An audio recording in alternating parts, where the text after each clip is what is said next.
Radio Libre Expression. Paranormal, phénomène inexpliqué, ovni, science et autres réalités. Bonjour à tous, chers auditeurs. Aujourd'hui, on a la joie d'accueillir sur Radio Libre Expression Jean-Jacques Charbonnier, qui est médecin anesthésiste, écrivain et conférencier. Bonjour Jean-Jacques, comment allez-vous? Bonjour, très bien, mais très heureux d'être parmi vous pour discuter de tous ces sujets très intéressants.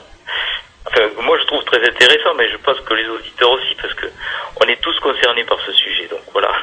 Évidemment, Jean-Jacques, c'est tout à fait un sujet qui est un des sujets les plus importants, parce que les questions qui se posent depuis les philosophes de la Grèce antique, c'est-à-dire de se connaître soi-même et de savoir à quoi sert la vie et à quoi sert la mort aussi.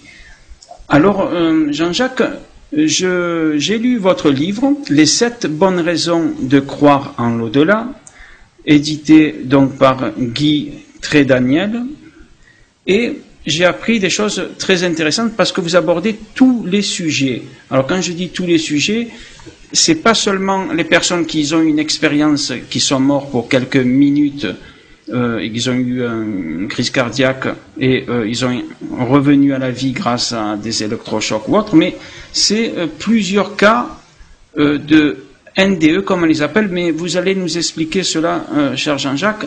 Alors, les NDE, c'est quoi pour ceux qui n'ont absolument pas connaissance de ces termes un petit peu anglophones? Oui, alors moi je suis toujours très surpris qu'il y ait encore des gens qui ne connaissent pas ce sujet, parce que je baigne dedans depuis plus de 20 ans.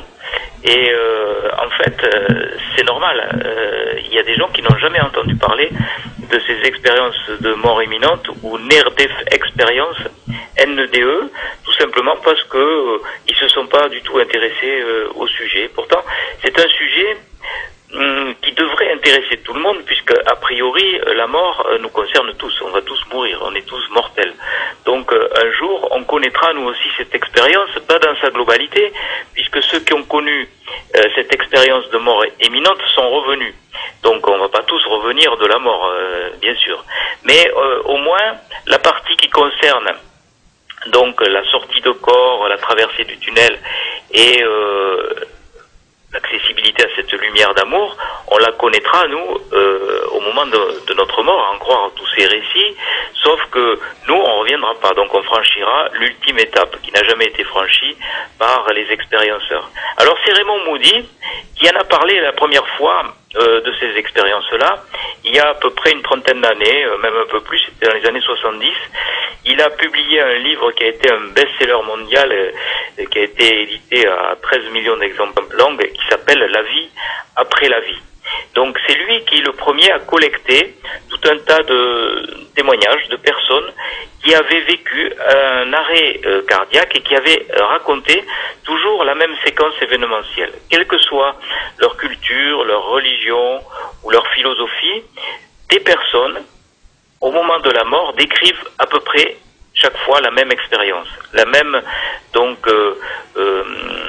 le même voyage avec des éléments récurrents. C'est-à-dire que ils sortent de leur corps, ils assistent à leur réanimation la plupart du temps, et ils se trompent pas.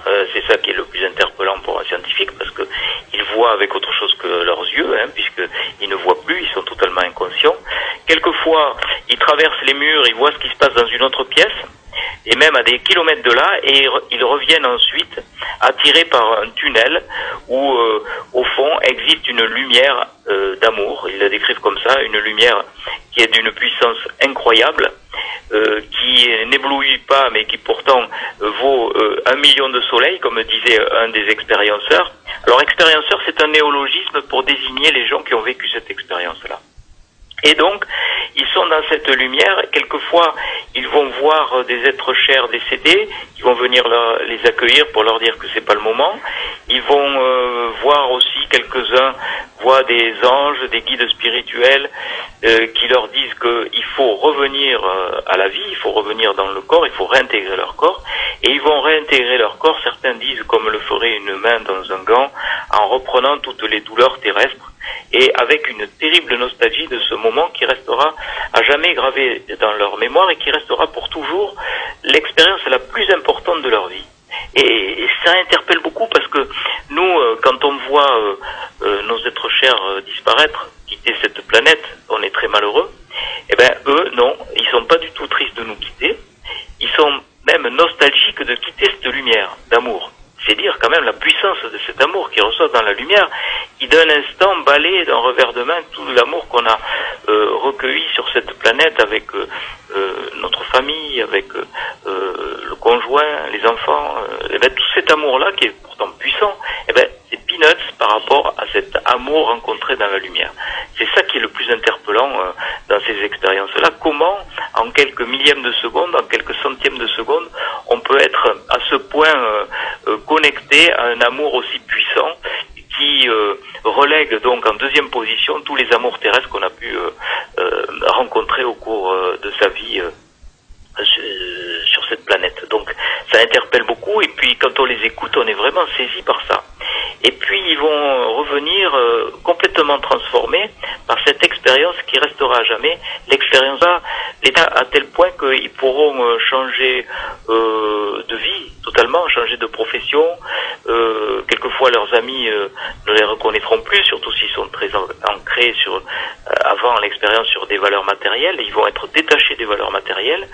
Ils vont vouloir donner un petit peu de cet amour qu'ils ont recueilli dans la lumière en voulant communiquer avec les autres.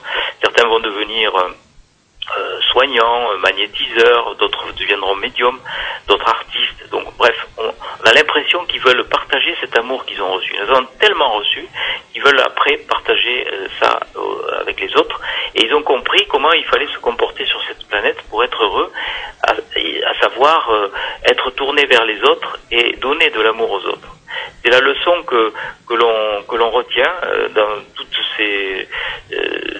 tous ces récits que j'ai pu recueillir depuis plus de 20 ans. J'ai recueilli plusieurs centaines de récits, et c'est ça qui est le plus interpellant, c'est que ces gens-là disent oui, ce qui compte le plus sur cette planète, c'est de donner de l'amour aux autres. C'est comme ça qu'on peut trouver le bonheur. Il n'y a pas d'autre solution.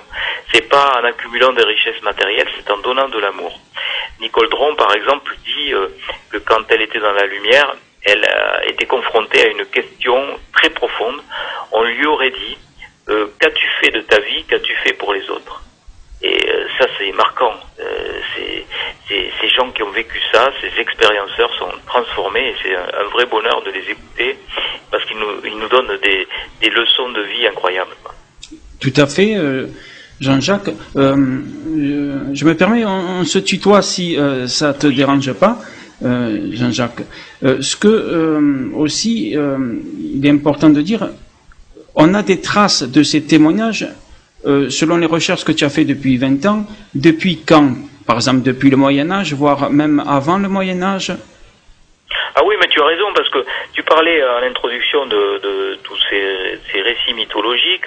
On voit, par exemple, dans le mythe d'Air de Platon, on voit bien que ces expériences existaient déjà. Lorsqu'il décrit ce soldat abandonné sur la charrette des cadavres, et qui dit je suis passé dans la lumière et je me suis réincarné dans mon corps. Ça ressemble tout à fait à un récit d'expérienceur. Tout à fait, c'est vrai. Héraclite en a parlé aussi, d'autres philosophes en ont parlé aussi. Dans tout un tas de textes mythologiques, on retrouve ce genre d'expérience, ces allers-retours dans le fleuve des morts. On le trouve dans le livre des morts tibétains, chez les Égyptiens aussi, le livre des morts. Donc on voit bien que c'est une expérience qui est sempiternelle, qui a toujours existé et qui existera encore. Elle existera de plus en plus parce que aujourd'hui on réanime de plus en plus des arrêts cardiaques. Autrefois, c'était quand même assez rare que des gens reviennent de la mort. Tout à fait. Et on peut dire aujourd'hui qu'ils sont bien revenus de la mort. C'est ça qui est interpellant. Parce que il faut dire que lorsque le cœur s'arrête de battre, lors du dernier battement cardiaque, dans les 15 secondes qui suivent, on a pu mesurer qu'on avait une mort clinique, c'est-à-dire qu'il n'y avait plus aucune activité cérébrale décelable au niveau de l'électroencéphalogramme dans les 15 secondes. Autant dire que tous ceux qui ont connu un arrêt cardiaque sont bien revenus de la mort. On ne peut plus dire aujourd'hui personne n'est revenu de la mort pour nous raconter ce qui se passait. Ben oui, les gens sont revenus de la mort lorsqu'ils ont été réanimés d'un arrêt cardiaque. Et ils sont revenus parce qu'on est allé les chercher, nous les réanimateurs. Sinon, ils seraient jamais revenus. Et pourtant, il y a encore des médecins, on entendra ce discours, oh la mort, vous savez, on sait pas ce que c'est, personne n'en est revenu. Ben oui, il y a des gens qui reviennent de la mort aujourd'hui, qui reviendront de plus en plus de ces états, parce que il y aura des défibrillateurs semi-automatiques qui vont être mis en place un petit peu partout, dans les grands centres urbains, dans les lieux de rassemblement du public. Et vous, moi, on sera amenés à faire des électrochocs à des patients, enfin, des gens qui vont être en arrêt cardiaque, qui vont revenir de ces arrêts cardiaques. 15 secondes, c'est une période qui est largement dépassée dans les conditions optimales de surveillance de l'activité de réanimation de soins intensifs où je travaille. Eh bien, on a des électrocardiogrammes qui mesurent en permanence l'activité du cœur, et dans les meilleures conditions possibles donc d'intervention pour corriger un arrêt cardiaque, il y a une période incompressible qui a été mesurée, qui est de 2 minutes. Donc on dépasse largement les 15 secondes. Donc tous ces gens sont bien revenus de la mort. Et dans 18% des cas, dans 20% des cas dans mon étude, dans 18% pour celle du docteur Pien van Lomen, ces patients nous racontent cette fameuse expérience de mort provisoire. Moi, j'appelle même plus expérience de mort imminente, puisque la mort est déjà là, elle est installée. Donc, ce sont des expériences de mort provisoire, et ces gens nous racontent à peu près la même chose. Alors, ils vont pas le raconter de la même façon, en fonction de leur vécu, en fonction de leur culture, mais c'est un petit peu comme si vous ameniez un Esquimau, un Toulousain, un Russe à Venise. Ils vont vous raconter ça de façon différente. Mais au total, on verra bien que les 3 personnes sont bien allées dans la même ville. Donc c'est la même chose pour ces expériences-là. Il y a des enfants qui vivent l'expérience aussi et qui racontent avec leurs mots d'enfant l'expérience. Par exemple, un enfant dit « j'ai vu un monsieur qui s'éclairait tout seul pour décrire l'être de lumière ». Donc c'est avec des mots d'enfant. Des aveugles aussi ont vécu l'expérience, des aveugles de naissance. Et ils retrouvent la vue, ils donnent des informations visuelles lors de l'expérience. Alors que, bien sûr, ils ne peuvent pas avoir vu avec leurs propres yeux, ils ont vu avec autre chose.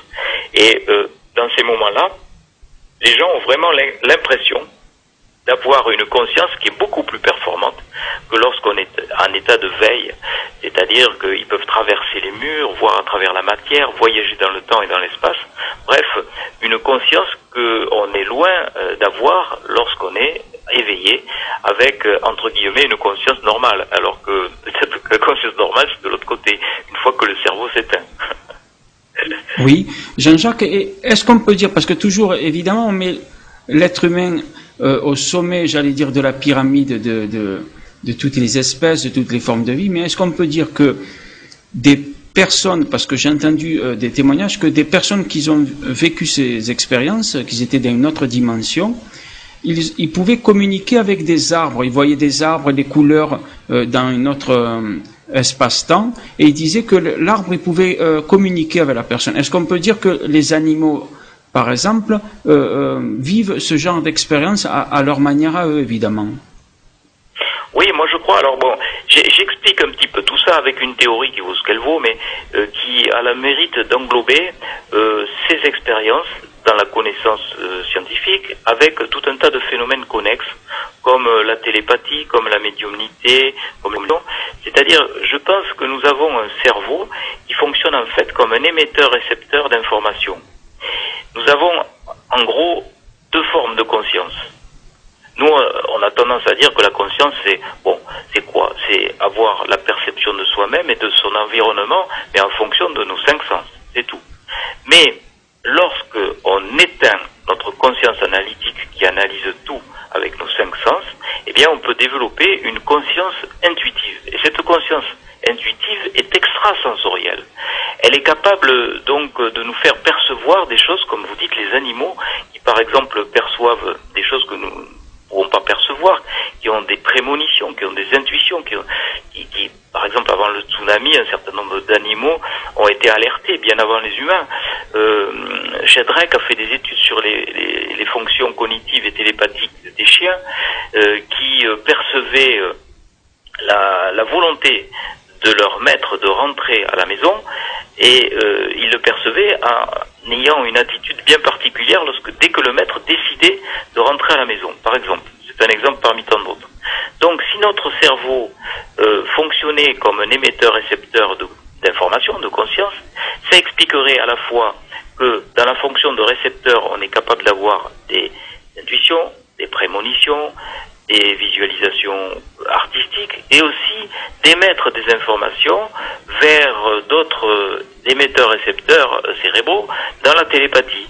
Et puis, ça expliquerait aussi que lorsque notre cerveau s'éteint, eh bien la conscience continue, ce qui prouve bien que la conscience ne serait pas fabriquée par le cerveau. Selon la théorie matérialiste, c'est ça. Les matérialistes pensent que le cerveau est une glande qui sécrète de la conscience. Eh bien, nous serions peut-être capables, lorsque notre cerveau s'éteint, d'avoir encore notre conscience. Enfin, c'est pas peut-être, c'est sûr, puisque on a tous ces témoignages. Et c'est un petit peu comme un poste de radio, de télévision. Lorsqu'on l'éteint, eh ben le programme continue. Le programme ne sort pas du poste de télévision, du poste de radio. Il n'est pas fabriqué par les postes que nous avons sous les yeux. Les émissions sont véhiculées et arrivent sur ces récepteurs pour nous restituer des informations. Donc ça fonctionnerait un petit peu comme ça. Et c'est une explication qui permet d'intégrer tous les phénomènes connexes aux expériences de mort provisoire. Donc c'est pour ça que je dis que oui, après il y aura peut-être des communications avec des puissances énergétiques qui nous dépassent, comme celles que vous évoquiez au niveau des arbres, tout un tas d'énergies vibratoires. Les médiums, par exemple, il suffit qu'ils mettent leurs mains, leurs récepteurs cutanés sur un mur d'une maison pour avoir d'emblée des flashs d'informations qui leur arrivent. Ils vont être capables de pouvoir restituer le passé d'une habitation, par exemple, ou d'un objet. Donc tout ça, toutes ces perceptions extrasensorielles seraient possibles grâce à cette conscience intuitive qui est exacerbée au moment de ces expériences de mort provisoire. Oui, est-ce que cette conscience universelle qui, je rappelle, donc engloberait non pas seulement la conscience humaine, mais des animaux, d'autres formes de vie, des arbres, etc. Est-ce que cette conscience, on peut dire qu'elle a une connexion avec d'autres consciences qui vivent dans des mondes parallèles? Alors, je sais que ça paraît peut-être un petit peu compliqué pour ceux qui ne connaissent pas, je veux dire, ces théories qui sont en tout cas prouvées par la physique quantique, des mondes parallèles. Est-ce que ces mondes parallèles sont les mêmes que les personnes, quand ils décèdent, ils vont dans ces mondes-là où ça n'a rien à voir? À ton avis, Jean-Jacques, qu'est-ce que tu peux dire sur cela? Moi, j'ai eu de grandes discussions avec les gens qui font de la physique quantique, qui sont complètement passionnés par ça, parce que les rares scientifiques qui sont ouverts aux phénomènes inexplicables et inexpliqués. Les scientifiques pourraient se diviser en deux camps, si tu veux. D'un côté, tu as des scientifiques rationalistes, matérialistes, qui sont terriblement gênés par l'inexplicable et l'inexpliqué parce que ça rentre pas dans leur cadre, et donc ils rejettent les informations plutôt que d'essayer de les intégrer, les comprendre. Et puis d'un autre côté, il y a les scientifiques curieux et terriblement excités par l'inexplicable et l'inexpliqué, comme les gens qui font la physique quantique. Alors eux, ils sont passionnés par tout ça parce que ça rejoint effectivement ce que tu dis, c'est-à-dire la théorie des mondes parallèles, la théorie des cordes, des univers impliqués, l'observation qui crée l'événement, et c'est uniquement l'observation qui fait l'événement, donc qui veut dire qu'il existe d'autres événements dans des mondes parallèles, avec le fameux exemple du chat de Schrödinger qui est caricatural, mais qui permet grossièrement d'expliquer que c'est l'observation qui crée notre propre réel. Je résume pour les auditeurs, on met un chat dans une caisse avec des boulettes empoisonnées, de deux choses l'une. Au bout d'un certain temps de T, soit il aura mangé les boulettes, il sera mort, soit il les aura pas mangées, il sera vivant. Eh ben, c'est la seule observation du chat mort ou vivant qui va nous situer dans son univers. On va soulever le couvercle, si on le voit mort dans la caisse, c'est qu'il existe vivant dans un autre univers, et inversement. Donc, ce sont des modèles de pensée, mais qui sont très intéressants, parce que ça permet de relativiser notre ignorance conceptuelle sur la vie et sur la mort, et sur l'observation des phénomènes. Et les capacités extrasensorielles s'expliqueraient Mais plus que l'explication, je crois que ce qui compte surtout, c'est d'exposer les réalités telles qu'on les voit, telles qu'on les perçoit. Donc moi, c'est vrai que j'ai un poste privilégié en étant anesthésiste réanimateur. Je suis confronté assez régulièrement à tous ces témoignages d'expériences de mort provisoire. Et on m'écrit beaucoup, il se passe pas une semaine sans que je reçoive 2 ou 3 témoignages supplémentaires de personnes qui ont vécu ces expériences de mort provisoire. Et puis après, moi, je suis pas là pour donner des théories, je propose un modèle, parce qu'il intègre un certain nombre de phénomènes connexes, comme la télépathie, la médiumnité, etc. Parce que moi, je pense qu'il faut tout intégrer, il n'y a pas de raison d'isoler quoi que ce soit. Et puis, je suis là pour donner des informations et le fruit de mes recherches. Maintenant, c'est à chacun de faire en fonction de sa philosophie, en fonction de sa religion, en fonction de sa propre approche intellectuelle, de faire feu de ce bois-là que je propose. Parce que je suis pas un gourou, je vais pas dire ça fonctionne comme ça et comme ça, j'en sais rien.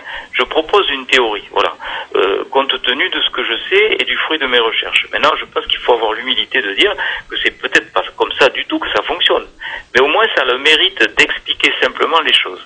Je pense que cette théorie du cerveau émetteur-récepteur de conscience, ça permet d'expliquer beaucoup de choses. Bon, mais je crois que la science devrait avancer comme ça. On propose une théorie qui englobe toute la phénoménologie jusqu'à ce qu'un autre phénomène vienne mettre à mal cette théorie. Voilà. Et on avance comme ça. Mais on ne doit pas, je crois que si on est un scientifique honnête, on ne doit pas rejeter les phénomènes qu'on n'explique pas. C'est pas parce qu'on n'explique pas un phénomène que le phénomène n'existe pas.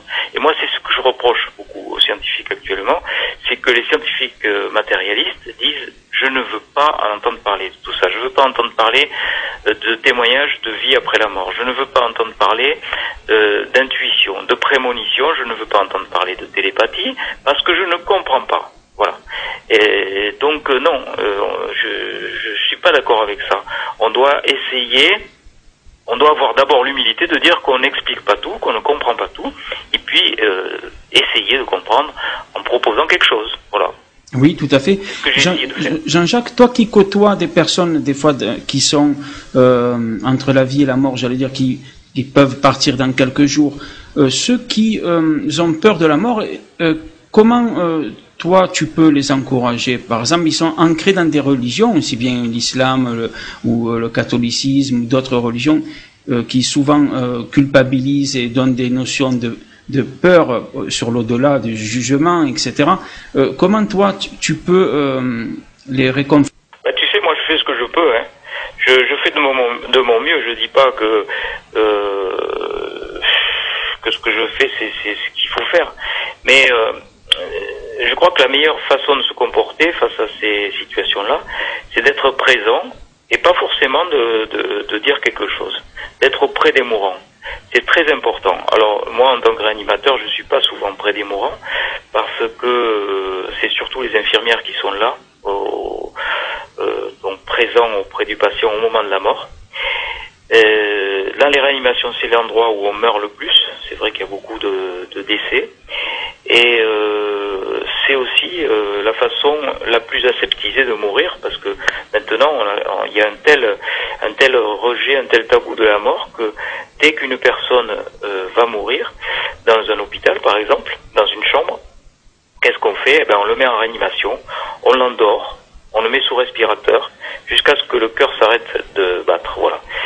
Parce que tout simplement on n'accepte plus cette image de la mort. C'est très rare que les familles acceptent qu'un patient en fin de vie, même un vieux grand-père de plus de 90 ans, finisse ses jours dans son lit, dans sa chambre à la maison.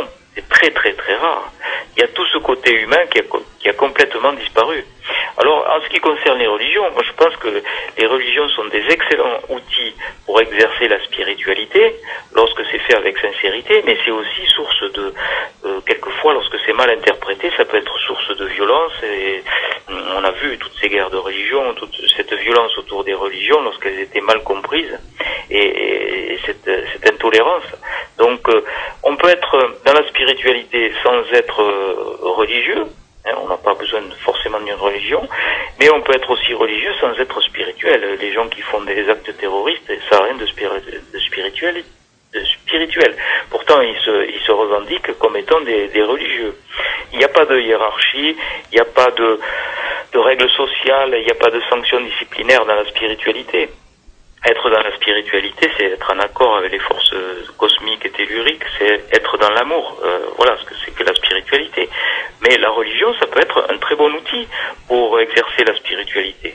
Il ne faut pas non plus rejeter les religions, ça peut être d'une aide précieuse au moment de la mort, la religion. Si c'était exercer sa religion avec toute sa foi et son cœur et son âme, c'est un outil formidable.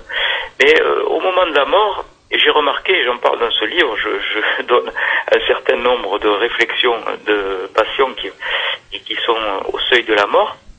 Il arrive très souvent qu'il y ait des perceptions visuelles, auditives, des gens qui voient au pied de leur lit surgir chez l'autre côté, des visualisations de paysages magnifiques. Et puis il y a, dans la grande majorité des cas, c'est ce que j'ai marqué, j'ai même marqué une sorte de pourcentage en fonction du vécu de ces patients. Dans la majorité des cas, les gens n'ont pas peur au moment de la mort. Alors, est-ce qu'il y a une libération d'endorphines? On pourrait le dire comme ça. Ces fameuses hormones que l'on a tous, qui en période de stress très important sont libérées pour donner une espèce d'état euphorisant. Et donc, les gens ont une sorte d'apaisement au moment de la mort. Et je me souviens cette réflexion que j'ai rapportée dans mon livre de ce patient qui, à quelques minutes de mourir, me dit: docteur, vous savez, toute ma vie, j'ai eu peur de mourir. Ça m'a empoisonné ma vie, parce que toute ma vie, j'avais peur de la mort. Et maintenant que je sais que je vais mourir, que je suis à quelques minutes de l'échéance, j'ai plus du tout peur. Je suis même impatient de retrouver Dieu, d'aller retrouver Dieu. Donc, c'est vrai que tous ces discours de gens qui vont mourir sont assez encourageants, je pourrais dire, pour nous tous vivants encore, parce qu'on se dit, bah oui, au moment de la mort, on va être sûrement comme ces gens-là, on va être dans une espèce d'attente, de quiétude bienveillante. C'est très rare que des gens vivent très mal leur mort. J'ai beaucoup de témoignages qui me sont revenus dans ce sens-là. C'est pour ça que je pense que réhumaniser la mort, avoir la possibilité d'avoir un ancêtre qui va mourir chez soi dans sa chambre, c'est une expérience enrichissante pour tout le monde, aussi bien pour celui qui part, qui ne sera pas seul, que pour ceux qui accompagnent. Ceux qui ont accompagné n'ont jamais été déçus. C'est très rare que quelqu'un me dise: ah, si j'avais su, j'aurais pas fait ce geste, j'aurais laissé en réanimation chez vous. Non. La plupart du temps, ces gens qui pensaient ne pas avoir le courage d'accompagner leur mort jusqu'à la fin, ont eu ce courage-là et l'ont même dépassé et été avec des souvenirs ensuite merveilleux de ce moment-là, de la mort qui fait partie intégrante de la vie, qui devrait faire partie intégrante de la vie. Alors que là, on a largement dépassé donc cette perception de la mort, hélas, en Occident. Oui. Tout à fait, Jean-Jacques. Et sur ton livre, Les 7 bonnes raisons de croire à l'au-delà, à la page 148, tu parles de François Brune, le père qui est mondialement connu et qui aborde le sujet des TCI ou transcommunication instrumentale. J'aimerais que tu nous en parles de cela. Qu'est-ce que c'est déjà? Mais aussi, est-ce que tu penses que dans plusieurs siècles ou plusieurs millénaires, quand l'homme va tellement évoluer au niveau neurologique, il sera tout à fait facile pour les êtres humains d'envoyer des messages, comme un peu aujourd'hui on envoie des textos ou des messages ou carrément téléphoner, parler avec des chers disparus qui sont dans une autre dimension. Est-ce que tu crois qu'un jour on arrivera à ce stade? Mais aussi, comme je disais, dis-nous qu'est-ce que c'est la transcommunication pour ceux qui ne connaissent pas du tout. Oui, moi je connaissais pas du tout, j'étais comme toi. Plutôt, je sais que tu connais, mais tu poses très peu. Oui, de façon candide, mais moi je connaissais pas du tout ce phénomène-là, la transcommunication instrumentale, ni la médiumnité d'ailleurs, je connaissais pas du tout. J'avais vaguement entendu parler de ça, mais je pensais que tous les médiums étaient des charlatans, par exemple, tu vois. Je pensais que après après, quand on m'a parlé de ces transcommunications instrumentales, je pensais que c'était une vaste fumisterie, un attrape-gogo, tout ce que tu veux, jusqu'à ce que je m'intéresse au sujet. Et je pense que c'est bien, malheureusement, souvent ça. C'est par ignorance qu'on rejette les informations. Et lorsque on connaît ces informations-là, et qu'on commence à s'y intéresser, on change d'avis du tout au tout. Et c'est ce qui s'est passé pour moi, pour la médiumnité, pour la transcommunication instrumentale. Alors qu'est-ce que la transcommunication instrumentale? C'est de recueillir des informations, non pas venant de l'au-delà, non pas avec un récepteur cérébral, comme dans la médiumnité, mais sur un support vibratoire, qui peut être un poste de télévision, qui peut être une bande phonique, une bande d'enregistrement. On a des éléments vibratoires qui viennent d'une autre dimension et qui donnent des informations très précises et qui donnent donc quelquefois des voix de disparus. Alors ça paraît complètement invraisemblable quand on parle de ça.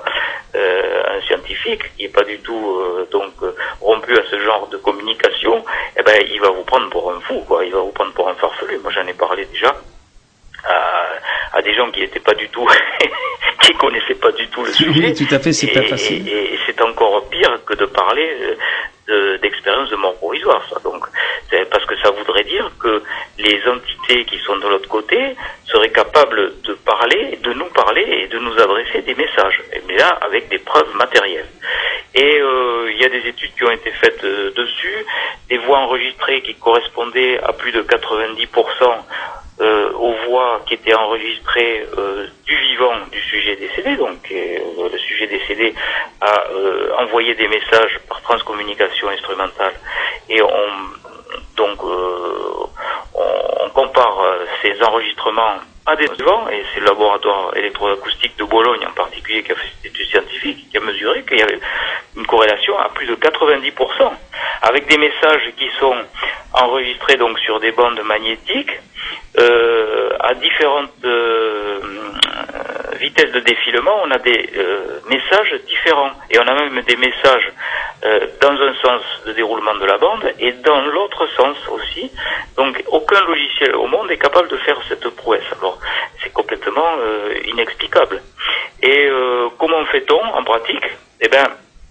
Il suffit d'avoir un bruit de fond, et ça peut être donc des ondes brouillées. On met un poste transistor entre deux radios par exemple, où on fait couler de l'eau, où on a un papier froissé, et on enregistre ce bruit en posant des questions dans le recueillement, dans la prière, pour appeler les entités qui sont de l'autre côté, et on pose des questions, et on a les réponses aux questions. En faisant défiler la bande. Bon, moi je connaissais le principe, j'avais déjà écouté des enregistrements sur des sites internet qui sont des sites dédiés donc à ces études. Ça m'avait pas convaincu, franchement. Je me suis dit bon, ce sont des voix souffles, c'est vrai que il faut vraiment prêter l'oreille pour avoir les messages. Et puis le père Brune me dit, tu devrais venir à Caen, tu vas écouter ce qui va se passer, parce que l'année dernière on a rentré en contact avec mon frère décédé et je n'ai pas eu un échec. J'ai eu des enregistrements de voix de mon frère avec les réponses aux questions que j'avais posées. Et là, j'ai dit, écoute François, je peux pas venir parce que j'ai déjà un billet d'avion électronique, je dois partir, je devais faire une conférence ailleurs, etc. Bon, j'étais désolé, mais je pouvais pas. Et la nuit suivante, ça c'est encore plus invraisemblable, encore la nuit suivante, en pleine nuit, j'ai la lumière de ma chambre qui s'est allumée 3 reprises. Mon épouse a été réveillée par cette alerte lumineuse, et j'ai entendu « va à Caen ». Alors, bon, va à Caen, il n'y a que moi qui l'ai entendu, mon épouse non, elle a été réveillée par la lumière. Mais... Donc, là, inutile de dire que j'ai perdu mon billet électronique d'avion et je suis allé à Caen, parce que là, je ne pouvais pas faire autrement. Et donc, on a eu à Caen, avec les gens qui étaient là, la démonstration, mais alors, je sais pas, il faut vraiment faire de la dissonance cognitive pour ne pas accepté l'expérience que la TCI existait bien. On a posé des questions donc aux frères de François Brune, je raconte dans le livre comment ça s'est passé, et on a eu à toutes les questions qu'on posait. C'est quand même ahurissant ça. On avait des questions très précises et des réponses très précises qui correspondaient aux questions. Alors vraiment, quand on vit ça, on se dit mais bon, on comprend pas comment ça marche, mais bon ça existe quand même. Alors comment c'est possible? Supercherie, je vois mal comment on peut faire une supercherie comme ça. Quand on connaît le père Brune aussi, on sait bien que c'est un homme tout à fait intègre et incapable de faire la moindre chose dans ce sens. Et on a ça, quoi. On a ces résultats-là, quoi. Ils sont complètement époustouflants, avec des réponses qui sont saisissantes. La toute dernière question posée par le père Brune, il dit à son frère, est-ce que tu bois toujours ton petit verre de whisky de l'autre côté? Et la réponse c'est non, la bouteille. Alors vous voyez, l'humour existe encore de l'autre côté. Oui, tout à fait. Ça c'est incroyable. Non mais on ressort d'une expérience comme ça, on est complètement bouleversé, quoi, parce que ça remet en cause bien des choses. Et c'est peut-être la TCI, c'est peut-être, je dirais, le phénomène de l'au-delà qui est le plus contesté, parce que là, on a des preuves matérielles. On a de l'enregistrement, on a, je veux dire, des choses bien concrètes. Encore que la médiumnité, etc., ce sont des récits. Même quand on a des signes de reconnaissance très précis, on ne peut pas nier non plus. Mais c'est pas aussi flagrant que la TCI. La TCI, vous avez vraiment des réponses. Vous avez vraiment des entités qui s'expriment, quoi, et qui vous parlent. Donc ça, c'est quand même saisissant. Et moi, je dis que tous les gens qui sont sceptiques là-dessus, et tous les détracteurs, d'assister au moins une fois dans leur vie à une séance. Pas d'écouter sur Internet, donc sur des sites spécialisés, des enregistrements, mais de participer à une séance avec des gens qui ont l'habitude d'en faire. Et là, vous allez voir que votre opinion va changer du tout au tout, parce que moi, j'étais très très sceptique sur la TCI. J'avais écouté ces enregistrements, j'avais lu Les Morts nous parlent du père Brune, bien sûr, mais je me disais quand même, c'est un peu gros tout ça. Et puis finalement, c'est pas choquant, parce que avec cette théorie que je propose du cerveau émetteur-récepteur de conscience, cerveau récepteur d'informations, récepteur donc de messages qui viendraient de l'au-delà, d'une autre dimension, pour nous donner des informations. Que ces informations arrivent sur un récepteur cérébral ou sur un support énergétique, vibratoire, finalement ça revient au même, c'est dans la même logique. Que ce soit un médium qui perçoive des entités par clairaudience, par clairvoyance, ou par clairsentence aussi. Il y a des gens qui se font toujours, ou par clair olfaction. Il y a des médiums qui reçoivent des informations au niveau des odeurs, par exemple, des odeurs de tabac ou des odeurs d'eau de toilette. Et bien tout ça, ça rejoint la même logique. Ça rejoint une logique comme quoi la vie continue de l'autre côté et nous sommes capables, une fois que nous sommes de l'autre côté, de communiquer un certain nombre d'informations à ceux qui continuent à vivre ici et maintenant. Et ça, c'est quand même un message d'espoir formidable. Oui, c'est vrai, Jean-Jacques. Et pour les siècles à venir, comment tu vois les choses? Est-ce que ça sera possible à tout un chacun de communiquer avec, comme je disais tout à l'heure, avec les personnes disparues? Ça sera facile, ça sera plus du paranormal, mais tout à fait quelque chose de banal, quoi. Ben, c'est en train de devenir, tu sais. Moi, je vois en 20 ans, quand je commençais à m'intéresser à tous ces phénomènes-là, on se moquait de ça. C'était ça. C'est d'ailleurs l'aphorisme de Schopenhauer qui dit toute grande idée est d'abord sévèrement moquée, c'était le cas avant, puis violemment combattue, avant d'être adoptée comme étant une vérité. En gros, c'est ça. Et ben, c'est ce qui se passe exactement pour la vie après la mort. Je crois que c'est en train de devenir une vérité. Une étude statistique a montré que en 26 ans, il y a eu 4% de mieux dans cette évolution-là. C'est-à-dire qu'il y avait avant 35% des personnes interrogées qui pensaient qu'il y avait un au-delà et que la vie après la mort existait. Ensuite, il y a eu 39%, c'est pas beaucoup, 4% de plus en toutes les années, en 10 ans, de gens qui pensaient qu'il y avait bien un au-delà et une vie après la vie. Et aujourd'hui, donc, en l'espace de 3 ans, les 3 dernières années, il y a plus de 53% des gens interrogés qui pensent qu'il y a bien une vie après la vie. Donc c'est fulgurant, c'est un progrès qui n'a jamais été aussi fort dans le domaine de la croyance à un au-delà. Et ça va s'accélérer. Je pense que cette année 2012 va être une année charnière. On dit que c'est la fin d'un monde, ça sera sûrement la fin d'un monde, la fin d'un monde matérialiste et le début d'une certaine spiritualité.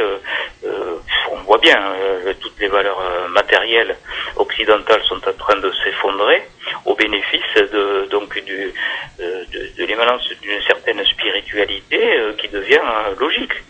Et lorsque la science et la spiritualité se rejoignent, puisqu'on est quand même dans un monde occidental scientiste, et ben là, il y a un nouveau paradigme qui arrive au niveau de la vie et au niveau de la mort. Et ça, on ne peut que s'en féliciter quand même, parce que il était temps que les choses changent. Oui, tout à fait, c'est vrai, Jean-Jacques. Et aussi, qu'est-ce que tu parles dans ton livre, excuse-moi, tu dis des personnes qui ont vécu des NDE, EMI, enfin, expériences proches de la mort, mais qui ont vécu des choses difficiles. Alors, ils ont vu des choses pas agréables, ils n'ont pas vu cette lumière ou ce tunnel, et toi, tu penserais que ces personnes, c'est pas parce qu'ils sont, entre guillemets, négatives ou méchantes, entre guillemets, bien sûr, mais c'est peut-être parce que leur état d'esprit sur le moment, il était différent de la normale, et donc ils ont vécu cela. Qu'est-ce que tu peux nous dire des personnes qui ont vécu des NDE négatives?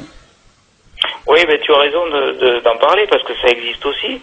Maurice Rowling avait fait une étude là-dessus, c'est un cardiologue qui s'était beaucoup intéressé à ces expériences négatives. En gros, bon, nous on dit, l'expérience classique, elle est merveilleuse, on est dans une lumière d'amour, etc. Mais il existe un certain nombre de personnes, moins de 5% des cas, où cette expérience est véritablement une épreuve difficile, où les gens disent avoir été poursuivis par des démons, traversés des laps de feu, poursuivis ou englobés par des figures géométriques. Enfin, bref, on voit qu'il y a bien quelque chose de pénible, de fastidieux à vivre cette mort-là.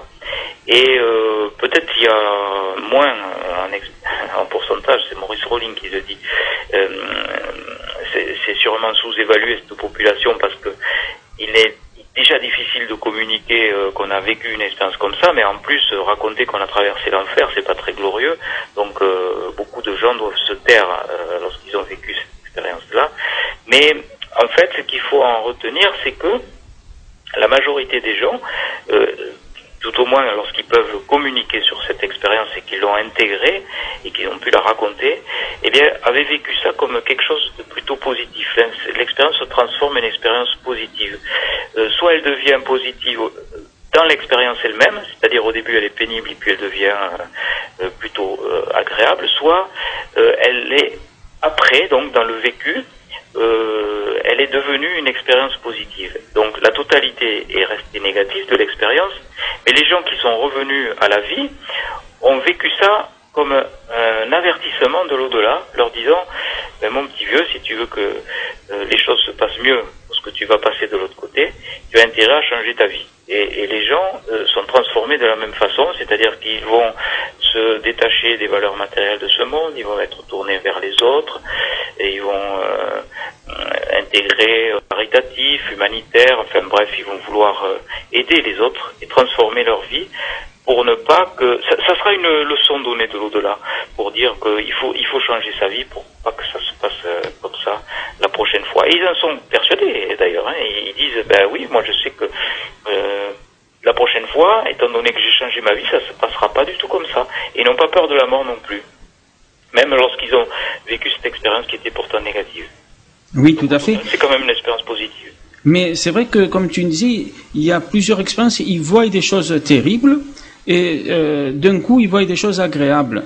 Et moi je me posais la question, est-ce que ces personnes, c'est comme dans les rêves des fois, par exemple on rêve de quelque chose, Jean-Jacques, et d'un coup la sonnerie le matin va sonner le facteur et nous on est en train de dormir, un exemple, et nous dans notre rêve il va être modifié subitement parce que on a entendu ce bruit, donc on va rêver, par exemple, qu'un vélo il est en train de klaxonner devant nous, et en fait c'est la sonnerie donc de la porte.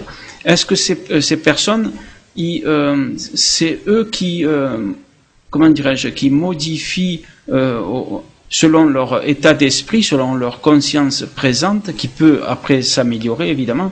Est-ce que c'est eux qui modifient toutes les images qu'ils voient, parce qu'ils voient des images selon leur conviction personnelle.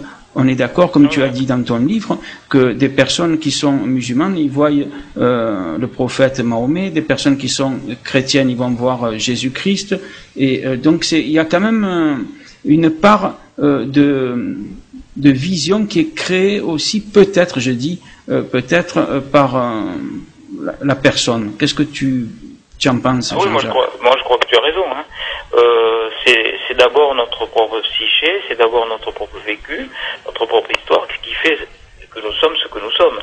Et on peut basculer après l'expérience dans quelque chose de positif, ou au cours de l'expérience négative devenir brutalement positive, parce que c'est une prise de conscience transcendantale qui s'est opérée du fait même de l'expérience, du fait même de ce vécu-là.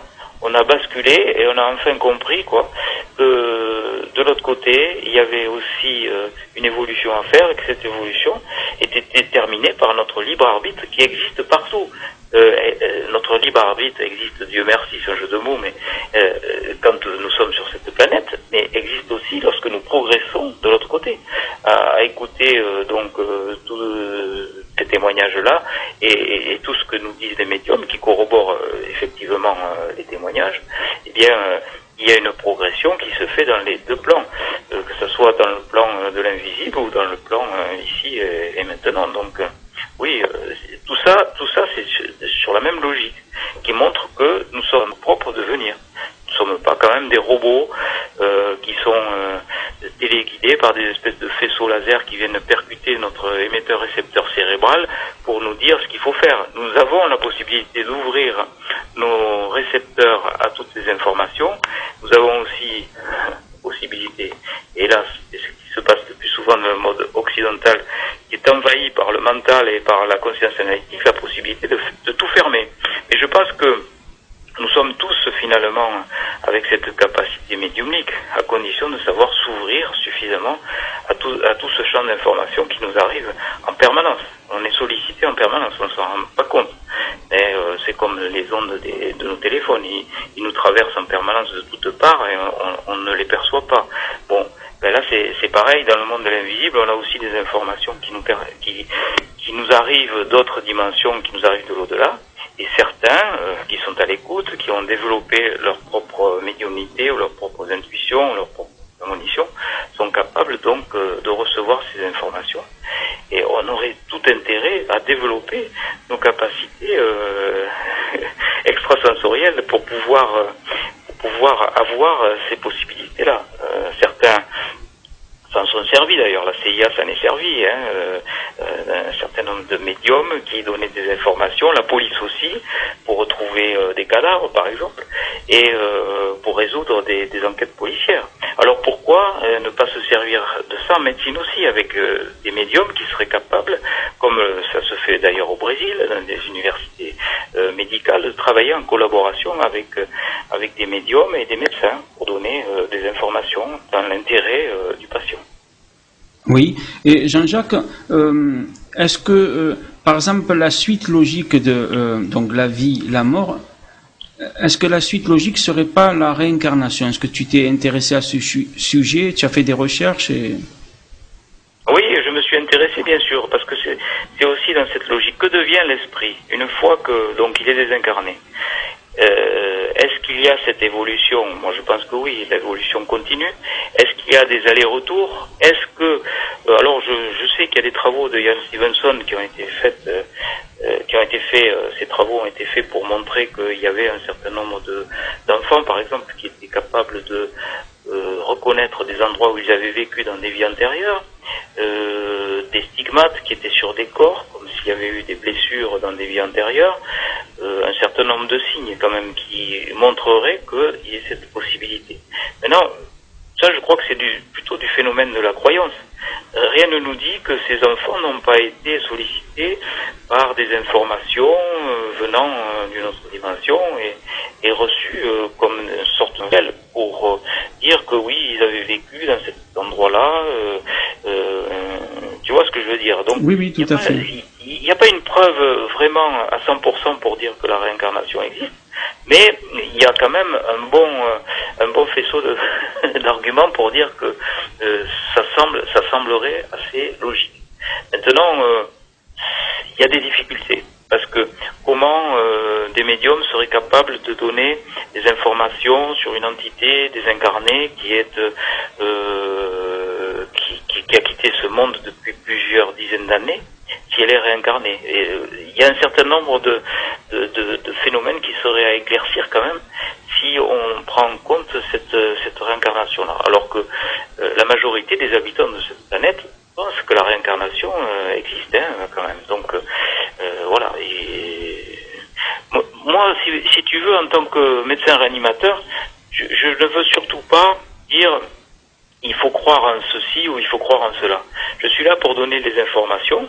Après, les gens, c'est en fonction de leur recherche, de leur croyance, de leur chemin particulier, spirituel, d'investigation, intellectuelle, qui vont alimenter leur théorie ou leur croyance en fonction de ce que je vais dire. Mais moi, je vais surtout pas dire la réincarnation existe ou la réincarnation n'existe pas.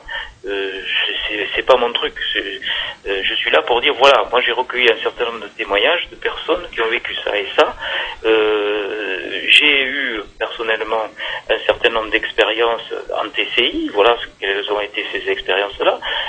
Maintenant, voilà, les gens font ce qu'ils veulent avec ça. Moi, j'ai pas la prétention de me changer en gourou en disant ça fonctionne comme ça et pas autrement. Écoutez-moi, c'est moi qui ai la vérité. Tu vois ce que je veux dire? Oui, tout à fait. C'est dangereux. Donc moi je dis ça peut être une logique, la réincarnation. Ça peut être aussi quelque chose qui n'existe pas, j'en sais rien.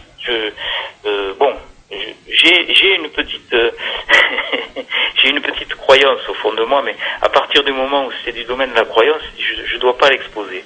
C'est pour ça que je préfère dire voilà où j'en suis moi dans mes recherches, et voilà ce que l'on peut dire de la réincarnation. On peut dire qu'il y a un certain nombre de pistes qui orienteraient vers ça, mais c'est pas suffisamment solide pour dire que c'est absolument sûr à 100% de manière scientifique. Oui, je vois tout à fait. Parce que il y a des preuves, mais est-ce que tout le monde se réincarne? Ça, c'est vrai que c'est pas certain, quoi. Je veux dire, ceux qui sont vraiment qu'ils en font de la réincarnation une heure, oui, mais moi je sais pas. Comme toi, je me pose des questions aussi. Oui, parce que moi, ce qui me dérange, il y a des arguments pour et des arguments contre. Dans les arguments contre, ce qui me dérange, c'est dans les contacts médiumniques. Si on admet que il y a des gens, notamment, on parle beaucoup du Padre Pio, etc., qui sont capables de communiquer avec les vivants dans des entretiens médiumniques. Ça veut dire qu'ils sont pas réincarnés. Leur esprit est encore dans l'au-delà et nous donne des informations. Logiquement, c'est vrai.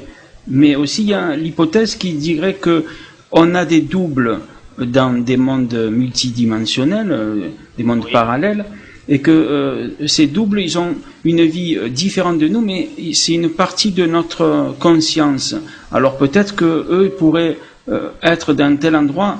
Comme on voit, il y a eu des cas avérés, prouvés par la science, que des gens se sont dédoublés dans la dimension terrestre déjà, entre deux personnes. Tu vois ce que je veux dire, Jean-Jacques? Oui, dans la bilocation, oui. Voilà. Donc on pourrait dire le Padre Pio est apparu à plusieurs endroits. Voilà. De son vivant. Oui, et il y en a d'autres personnes comme ça qui ont apparu avec des témoins, que c'était vérifiable, etc. Donc on pourrait dire que on est dans d'autres mondes multidimensionnels. Peut-être des fois on parle avec d'autres nous, entre guillemets, par des rêves. C'est pour ça que des fois dans des rêves on se voit différents. Peut-être que dans le domaine du rêve justement, il y a ça serait les mêmes dimensions que l'au-delà. Qu'est-ce que tu en penses, Jean-Jacques? Moi, je pense que tu as raison. Hein. Ça rejoint tout à fait la physique quantique, d'ailleurs. C'est pour ça que la réincarnation, il ne faut pas dire ça existe ou ça n'existe pas. Moi, je dis, je n'en sais rien. C'est du domaine de la croyance. Après, il y a une logique dans la réincarnation. Je reconnais qu'il y a une logique dans les progressions, au fil des vies, fonction des karmas, les évolutions karmiques. C'est très séduisant pour l'esprit, tout ça. Mais, voilà. Je pense que c'est du domaine de la croyance. Oui. Et le prochain livre, donc le dernier livre, je rappelle aux auditeurs que tu as écrit, c'est Les 7 bonnes raisons de croire en l'au-delà, par l'éditeur Guy Trédaniel. Le prochain livre, c'est sur quel sujet? Évidemment sur la vie après la mort, mais sur d'autres domaines un peu particuliers qu'on n'a pas parlé à l'antenne, Jean-Jacques? Ah oui, j'ai deux projets. J'ai un projet qui s'appelle Les secrets du bonheur en fonction des travaux et des recherches sur les NDE. Donc celui-là est bien entamé. Et puis j'ai aussi un autre projet que j'ai déclenché cet hiver avec le hasard n'existe pas, avec une rencontrée qui est parraine de la DMD, Association du droit de mourir dans la dignité, et qui m'a invité en Guadeloupe pour faire une série de conférences sur les NDE. Et elle a fait un travail sur l'euthanasie. Alors je crois que l'euthanasie est un sujet brûlant, politique. D'ailleurs, dans nos politiques, certaines de nos politiques en parlent dans la campagne électorale présidentielle, c'est dire que quand même c'est un sujet brûlant et on se pose beaucoup de questions éthiques par rapport à ça. Regard croisé, à travers le point commun des deux deux phénomènes sociologiques, c'est l'euthanasie et l'NDE. Les points communs, c'est quand même la mort et la prise en charge de la mort, avec par exemple des projets d'intégration, de récits de gens qui ont vécu ces expériences de mort provisoire dans les unités de soins palliatifs, à but thérapeutique par rapport aux angoisses de la mort, par exemple. Enfin, il y a beaucoup de... On se rend pas compte comme ça en disant euthanasie, NDE ou expérience de mort provisoire, on se dit mais il n'y a aucun rapport. Et pourtant, oui. On a réfléchi avec Annie Babou qui vit en Guadeloupe et qui toute sa vie fait partie de cette association pour essayer d'améliorer les choses sur la fin de vie, et avec toutes les questions délicates au sujet. Donc que faut-il faire? Est-ce qu'il faut être actif? Est-ce qu'il faut être passif? Est-ce qu'il faut aider les gens? Et qu'est-ce que ça veut dire aider les gens? De quelle façon on peut intégrer la mort dans nos sociétés? Donc tout ça, ce sont des choses qui sont passionnantes et qui vont traverser bien des passions, parce que ça touche aux politiques, ça touche aux religions, ça touche à la philosophie, ça touche à toutes nos sensibilités. Ça sera une discussion. Moi, je fais pas du tout partie de la DMD, mais ça sera une discussion entre nous deux, avec quelquefois des oppositions sur bien des sujets.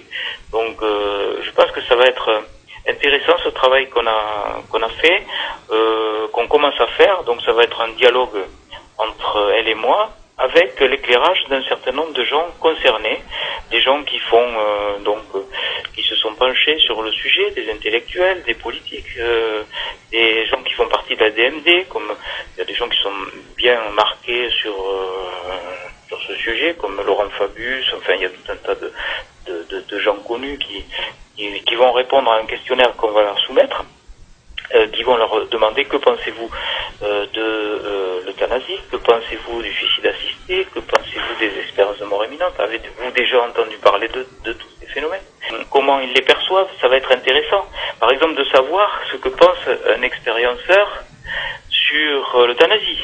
Ça va être intéressant. On risque d'avoir des surprises. On a entamé une étude là-dessus. On risque d'avoir des surprises. On pense qu'a priori de l'autre côté, c'est pas tout à fait bien vu de prendre en charge des fins de vie d'une façon active, par exemple, on peut imaginer. Ah d'accord, je vois ce que tu veux dire, oui. Hein, et puis on peut avoir, oui, parce qu'il y a aussi tous les dogmes religieux qui viennent se greffer là-dessus. Oui, la conscience, enfin oui, beaucoup de choses qui pourraient être un interdit, quoi, si on peut dire ça comme ça. C'est un sujet sensible, et comme tous les sujets sensibles, ils deviennent vite passionnants et passionnés. Et je crois que ce dialogue entre elle et moi, ça va être intéressant, parce que ça concerne tout le monde aussi. Et puis, tout le monde va pouvoir participer, puisqu'on a lancé un grand questionnaire. Donc, on peut voir ce questionnaire sur mon site. Les gens qui sont intéressés peuvent se rendre sur mon site. Donc, c'est www.charbonnier avec un seul n.fr, et on va sur la rubrique actualité, et en première ligne il y a si vous voulez participer à l'étude donc d'Euthanasie NDE, donc il suffit de cliquer et on a l'adresse mail de d'Annie Babu qui donc recueille tous les gens qui veulent bien être soumis à ce questionnaire. Oui, très bien, c'est très intéressant, Jean-Jacques. Et c'est vrai que c'est grâce à Jean-Claude Carton, j'aimerais bien le dire aux auditeurs aussi, qui m'a dit que tu connais ton ami Jean-Claude Carton, qui m'a dit n'hésite pas, contacte Jean-Jacques Charbonnier, fais une émission avec lui, et voilà, donc c'est vrai, c'est grâce à Jean-Claude.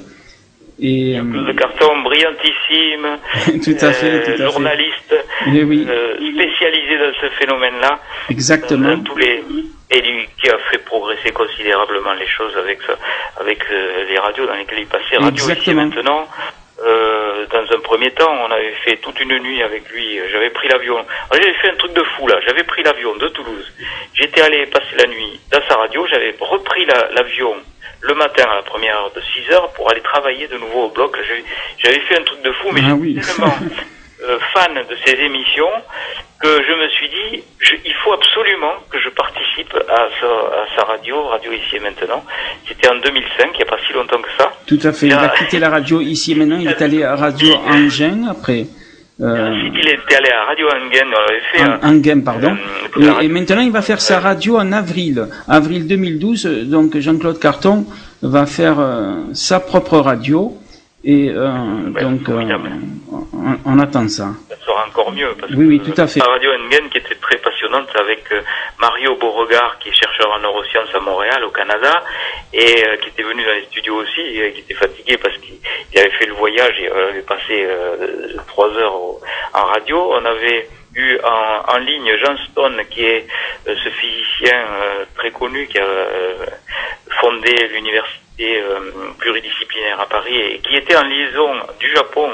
Il nous a téléphoné pour participer à l'émission. On avait eu un moment formidable. Et vraiment, Jean-Claude Carton, il connaît beaucoup de monde, grande culture, oui, et avec un esprit, avec un humour qu'on lui connaît, un franc-parler. Moi, je l'adore. C'est vraiment l'animateur radio.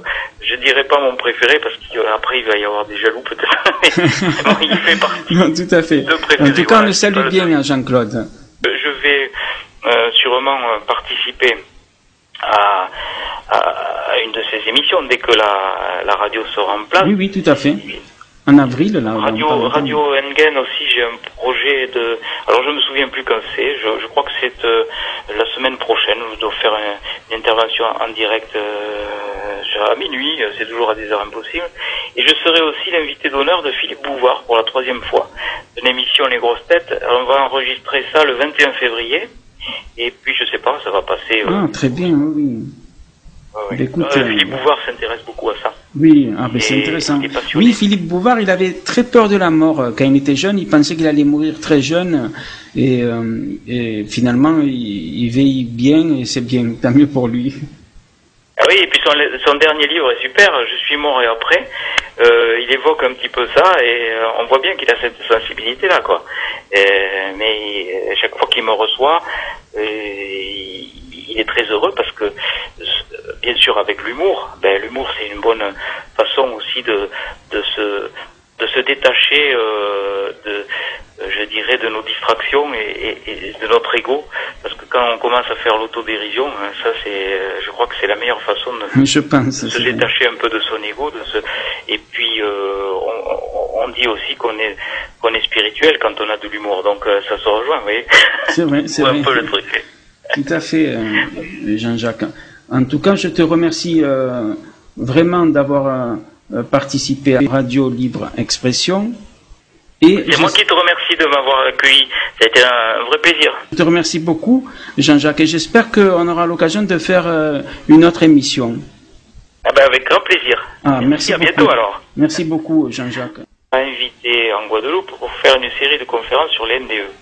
Et elle a fait un travail sur l'euthanasie. Alors, je crois que l'euthanasie est un sujet brûlant, politique. D'ailleurs, dans nos politiques, certaines de nos politiques en parlent dans la campagne électorale présidentielle. C'est dire que quand même c'est un sujet brûlant et on se pose beaucoup de questions éthiques par rapport à ça.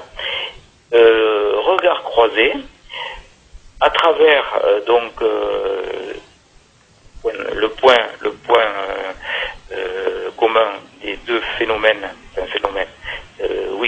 deux phénomènes sociologiques, c'est l'euthanasie et l'NDE. Les points communs, c'est quand même la mort et la prise en charge de la mort, avec par exemple des projets d'intégration, de récits de gens qui ont vécu ces expériences de mort provisoire dans les unités de soins palliatifs, à but thérapeutique par rapport aux angoisses de la mort, par exemple.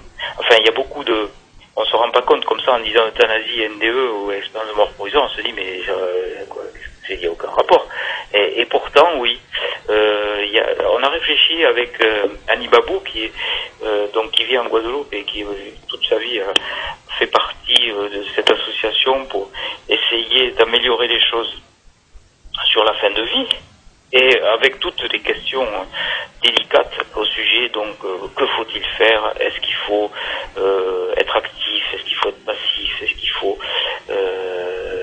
aider les gens? Et qu'est-ce que ça veut dire aider les gens? De quelle façon on peut intégrer la mort dans nos sociétés? Donc tout ça, ce sont des choses qui sont passionnantes et qui vont traverser bien des passions, parce que ça touche aux politiques, ça touche aux religions, ça touche à la philosophie, ça touche à toutes nos sensibilités. Ça sera une discussion. Moi, je ne fais pas du tout partie de la DMD, mais ça sera une discussion entre nous deux, avec quelquefois des oppositions sur bien des sujets.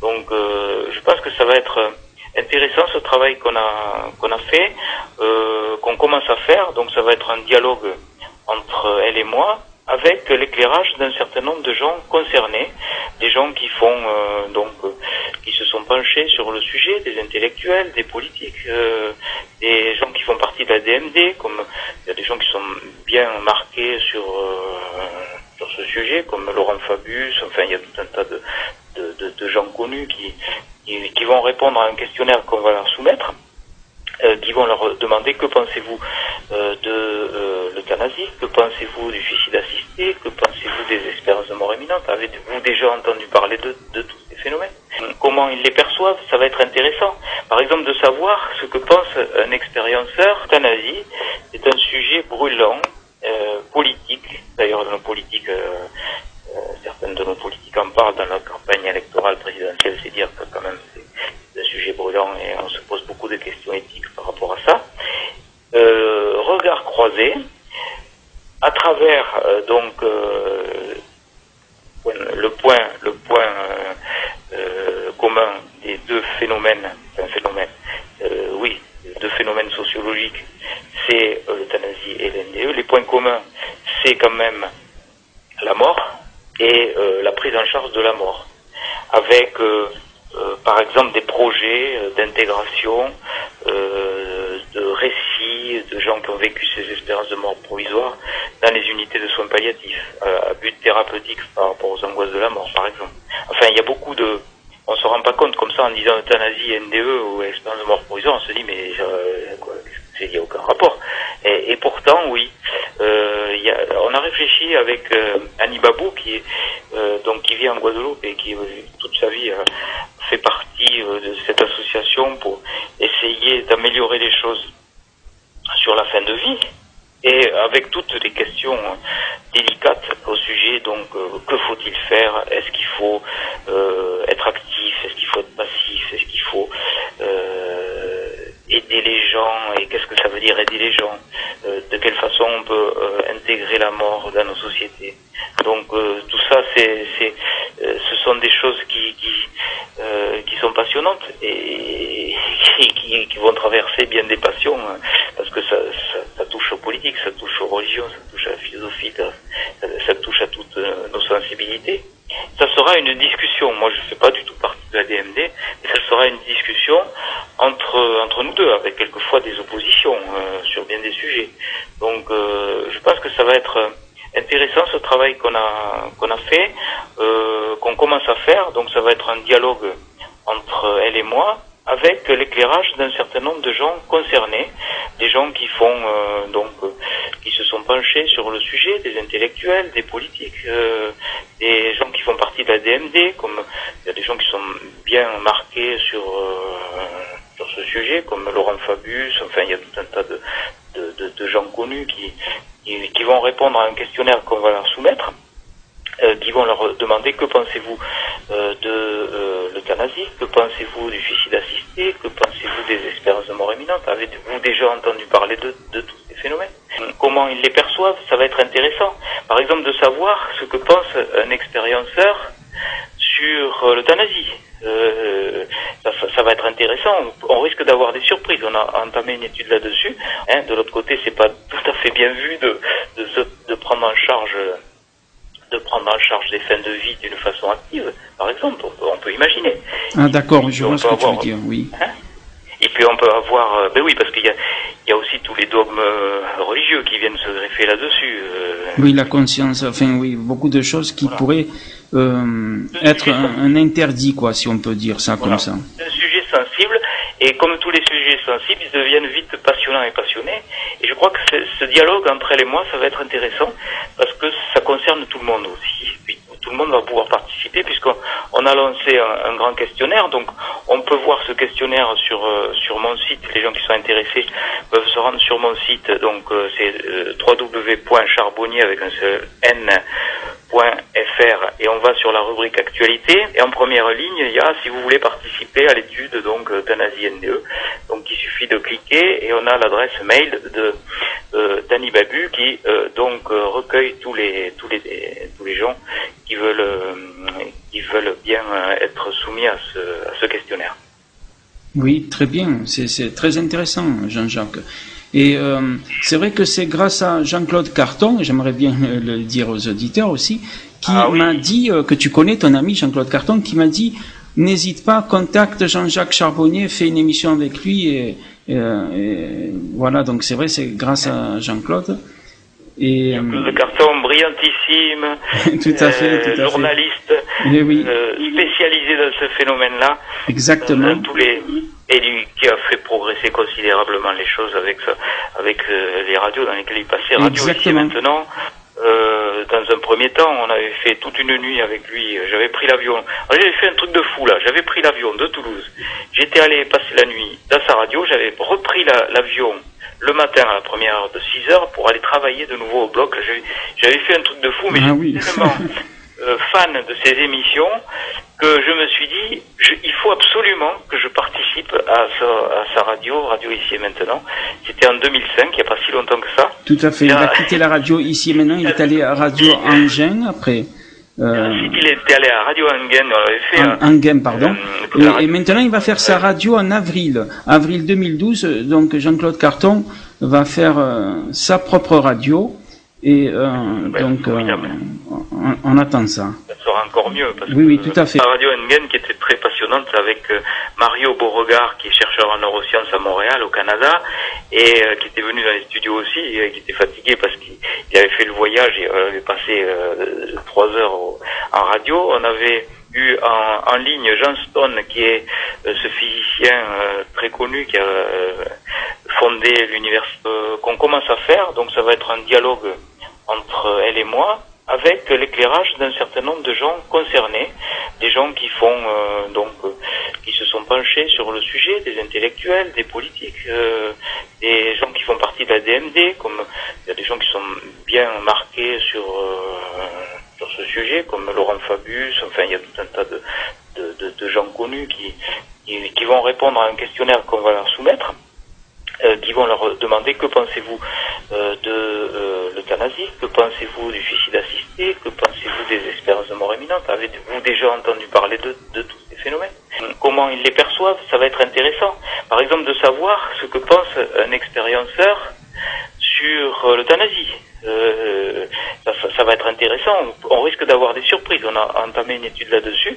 On risque d'avoir des surprises. On pense qu'a priori, de l'autre côté, c'est pas tout à fait bien vu de prendre en charge des fins de vie d'une façon active, par exemple. On peut imaginer. Ah d'accord, je vois ce que tu veux dire, oui.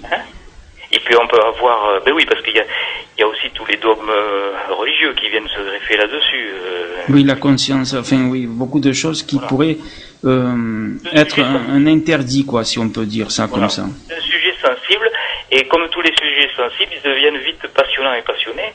Et je crois que ce dialogue entre elle et moi, ça va être intéressant, parce que ça concerne tout le monde aussi. Puis, tout le monde va pouvoir participer, puisqu'on a lancé un grand questionnaire. Donc on peut voir ce questionnaire sur mon site. Les gens qui sont intéressés peuvent se rendre sur mon site. Donc c'est www.charbonnier avec un seul n.fr, et on va sur la rubrique actualité, et en première ligne il y a, si vous voulez participer à l'étude donc euthanasie NDE, donc il suffit de cliquer et on a l'adresse mail de d'Annie Babu qui donc recueille tous les gens qui veulent bien être soumis à ce questionnaire.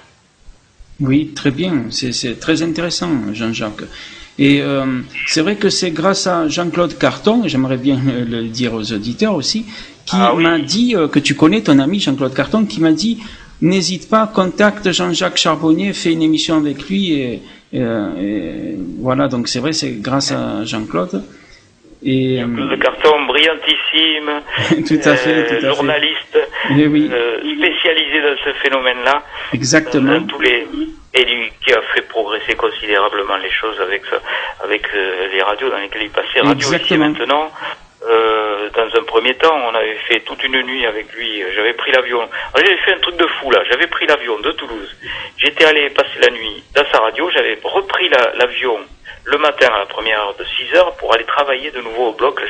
J'avais fait ils mettent leurs mains, leurs récepteurs cutanés sur un mur d'une maison pour avoir d'emblée des flashs d'informations qui leur arrivent. Ils vont être capables de pouvoir restituer le passé d'une habitation, par exemple, ou d'un objet. Donc tout ça, toutes ces perceptions extrasensorielles seraient possibles grâce à cette conscience intuitive qui est exacerbée au moment de ces expériences de mort provisoire. Oui, est-ce que cette conscience universelle qui, je rappelle, donc engloberait non pas seulement la conscience humaine, mais des animaux, d'autres formes de vie, des arbres, etc. Est-ce que cette conscience, on peut dire qu'elle a une connexion avec d'autres consciences qui vivent dans des mondes parallèles? Alors, je sais que ça paraît peut-être un petit peu compliqué pour ceux qui ne connaissent pas, je veux dire, ces théories qui sont en tout cas prouvées par la physique quantique, des mondes parallèles. Est-ce que ces mondes parallèles sont les mêmes que les personnes, quand ils décèdent, ils vont dans ces mondes-là, où ça n'a rien à voir? À ton avis, Jean-Jacques, qu'est-ce que tu peux dire sur cela? Moi, j'ai eu de grandes discussions avec les gens qui font de la physique quantique, qui sont complètement passionnés par ça, parce que les rares scientifiques qui sont ouverts aux phénomènes inexplicables et inexpliqués. Les scientifiques pourraient se diviser en deux camps, si tu veux. D'un côté, tu as des scientifiques rationalistes, matérialistes, qui sont terriblement gênés par l'inexplicable et l'inexpliqué parce que ça rentre pas dans leur cadre, et donc ils rejettent les informations plutôt que d'essayer de les intégrer, les comprendre. Et puis d'un autre côté, il y a les scientifiques curieux et terriblement excités par l'inexplicable et l'inexpliqué, comme les gens qui font la physique quantique. Alors eux, ils sont passionnés par tout ça parce que ça rejoint effectivement ce que tu dis, c'est-à-dire la théorie des mondes parallèles, la théorie des cordes, des univers impliqués, l'observation qui crée l'événement, et c'est uniquement l'observation qui fait l'événement, donc qui veut dire qu'il existe d'autres événements dans des mondes parallèles. avec cette fameux exemple du chat de Schrödinger qui est caricatural, mais qui permet grossièrement d'expliquer que c'est l'observation qui crée notre propre réel. Je résume pour les auditeurs, on met un chat dans une caisse avec des boulettes empoisonnées, de deux choses l'une. Au bout d'un certain temps T, soit il aura mangé les boulettes, il sera mort, soit il les aura pas mangé, il sera vivant. Eh ben, c'est la seule observation du chat mort ou vivant qui va nous situer dans son univers. On va soulever le couvercle, si on le voit mort dans la caisse, c'est qu'il existe vivant dans un autre univers, et inversement. Donc, ce sont des modèles de pensée, mais qui sont très intéressants, parce que ça... une bande phonique, une bande d'enregistrement, on a des éléments vibratoires qui viennent d'une autre dimension et qui donnent des informations très précises et qui donnent donc quelquefois des voix de disparus. Alors ça paraît complètement invraisemblable quand on parle de ça. Un scientifique qui n'est pas du tout rompu à ce genre de communication, eh ben il va vous prendre pour un fou, quoi. Il va vous prendre pour un farfelu. Moi j'en ai parlé déjà à des gens qui n'étaient pas du tout, qui connaissaient pas du tout le sujet. Oui, tout à fait, c'est pas facile. Et c'est encore pire que de parler d'expérience de mort provisoire, ça. Donc, parce que ça voudrait dire que les entités qui sont de l'autre côté seraient capables de parler, de nous parler et de nous adresser des messages. Mais là, avec des preuves matérielles. Et il y a des études qui ont été faites dessus, des voix enregistrées qui correspondaient à plus de 90% aux voix qui étaient enregistrées du vivant du sujet décédé. Donc le sujet décédé a envoyé des messages par transcommunication instrumentale et on compare ces enregistrements à des vivants, et c'est le laboratoire électroacoustique de Bologne en particulier qui a fait cette étude scientifique, qui a mesuré qu'il y avait une corrélation à plus de 90% avec des messages qui sont enregistrés donc sur des bandes magnétiques à différentes vitesses de défilement. On a des messages différents et on a même des messages dans un sens de déroulement de la bande et dans l'autre sens aussi.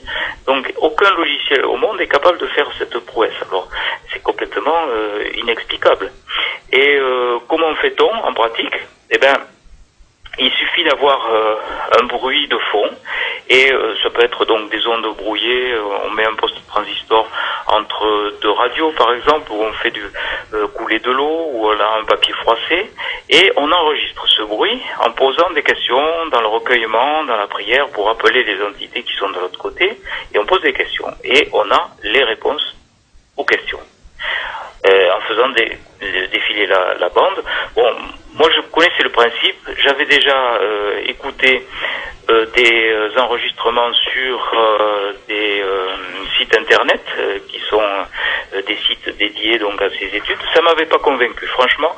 Je me suis dit bon, ce sont des voix souffles, c'est vrai que il faut vraiment prêter l'oreille pour avoir les messages. Et puis le père Brune me dit, tu devrais venir à Caen, tu vas écouter ce qui va se passer, parce que l'année dernière on a rentré en contact avec mon frère décédé et je n'ai pas eu un échec. J'ai eu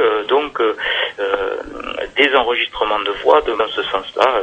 C'est pour ça que je pense que réhumaniser la mort, avoir la possibilité d'avoir un ancêtre qui va mourir chez soi dans sa chambre, c'est une expérience enrichissante pour tout le monde, aussi bien pour celui qui part, qui ne sera pas seul, que pour ceux qui accompagnent. Ceux qui ont accompagné n'ont jamais été déçus.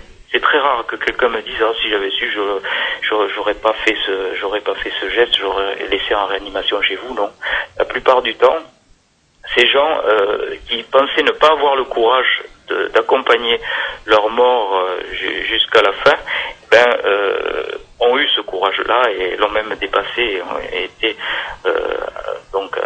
avec des souvenirs ensuite merveilleux de ce moment-là, de la mort qui fait partie intégrante de la vie, qui devrait faire partie intégrante de la vie.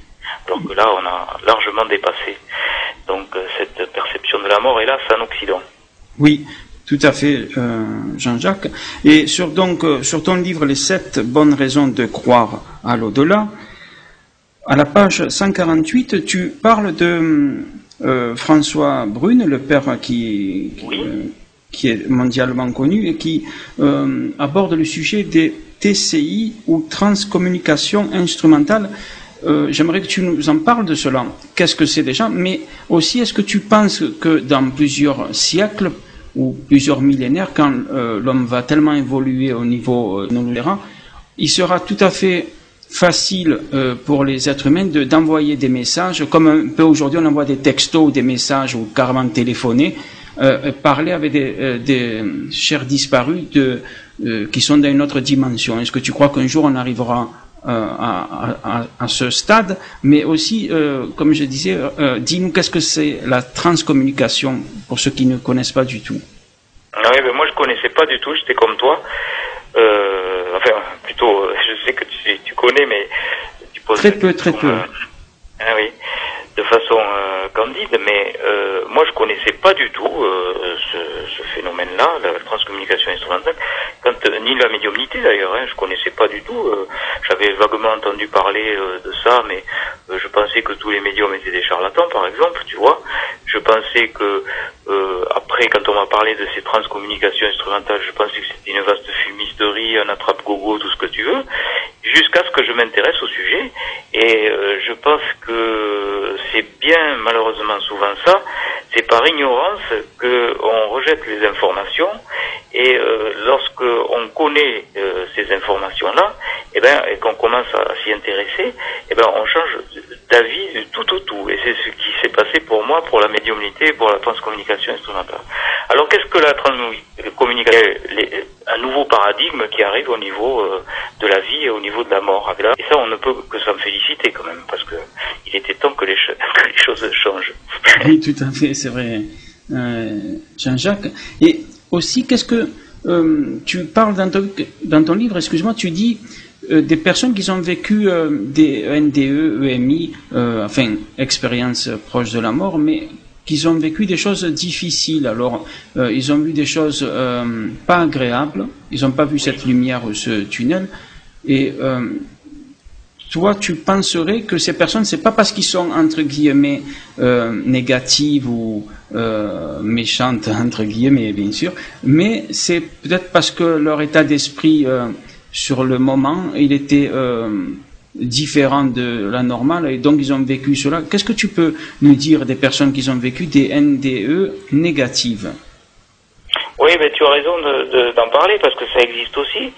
Maurice Rowling avait fait une étude là-dessus, c'est un cardiologue qui s'était beaucoup intéressé à ces expériences négatives. En gros, nous on dit, l'expérience classique, elle est merveilleuse, on est dans une lumière d'amour, etc. Mais il existe un certain nombre de personnes, moins de 5% des cas, où cette expérience est véritablement une épreuve difficile, où les gens disent avoir été poursuivis par des démons, traversés des laps de feu, poursuivis ou englobés par des figures géométriques. Enfin, bref, on voit qu'il y a bien quelque chose de pénible, de fastidieux à vivre cette mort-là.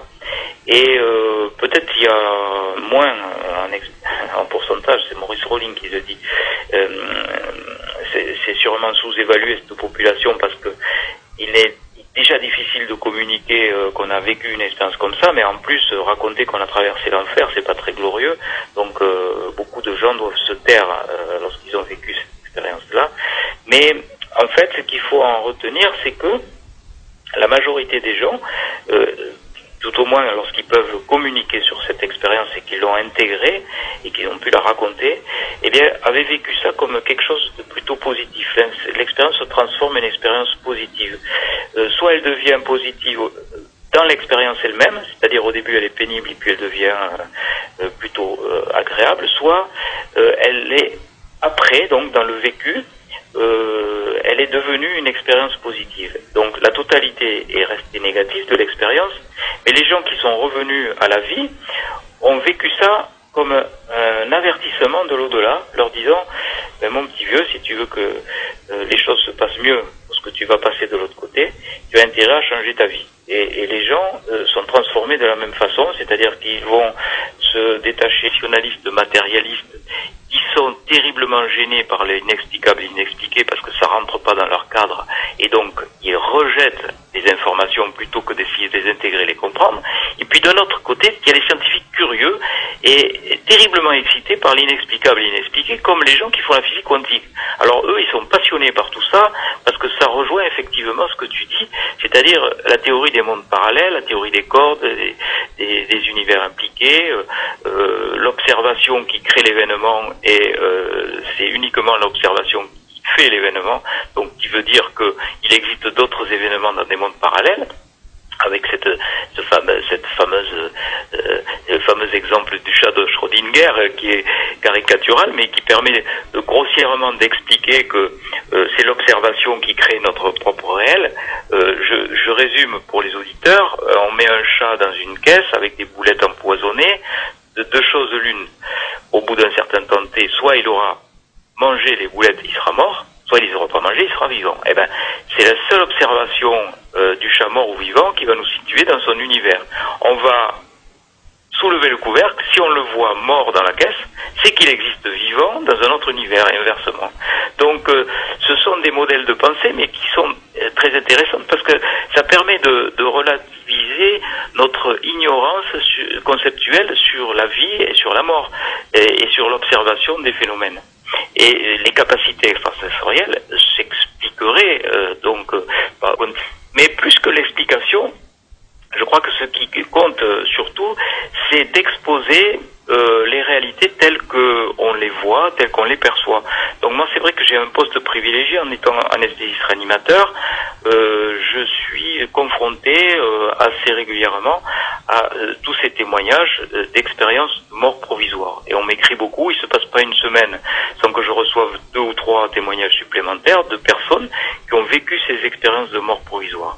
Et puis après, moi, je suis pas là pour donner des théories, je propose un modèle, parce qu'il intègre un certain nombre de phénomènes connexes, comme la télépathie, la médiumnité, etc. Parce que moi, je pense qu'il faut tout intégrer, il n'y a pas de raison d'isoler quoi que ce soit. Et puis, je suis là pour donner des informations et le fruit de mes recherches. Maintenant, c'est à chacun de faire en fonction de sa philosophie, en fonction de sa religion, en fonction de sa propre approche intellectuelle, de faire feu de ce bois-là que je propose. Parce que je suis pas un gourou, je vais pas dire ça fonctionne comme ça et comme ça, j'en sais rien.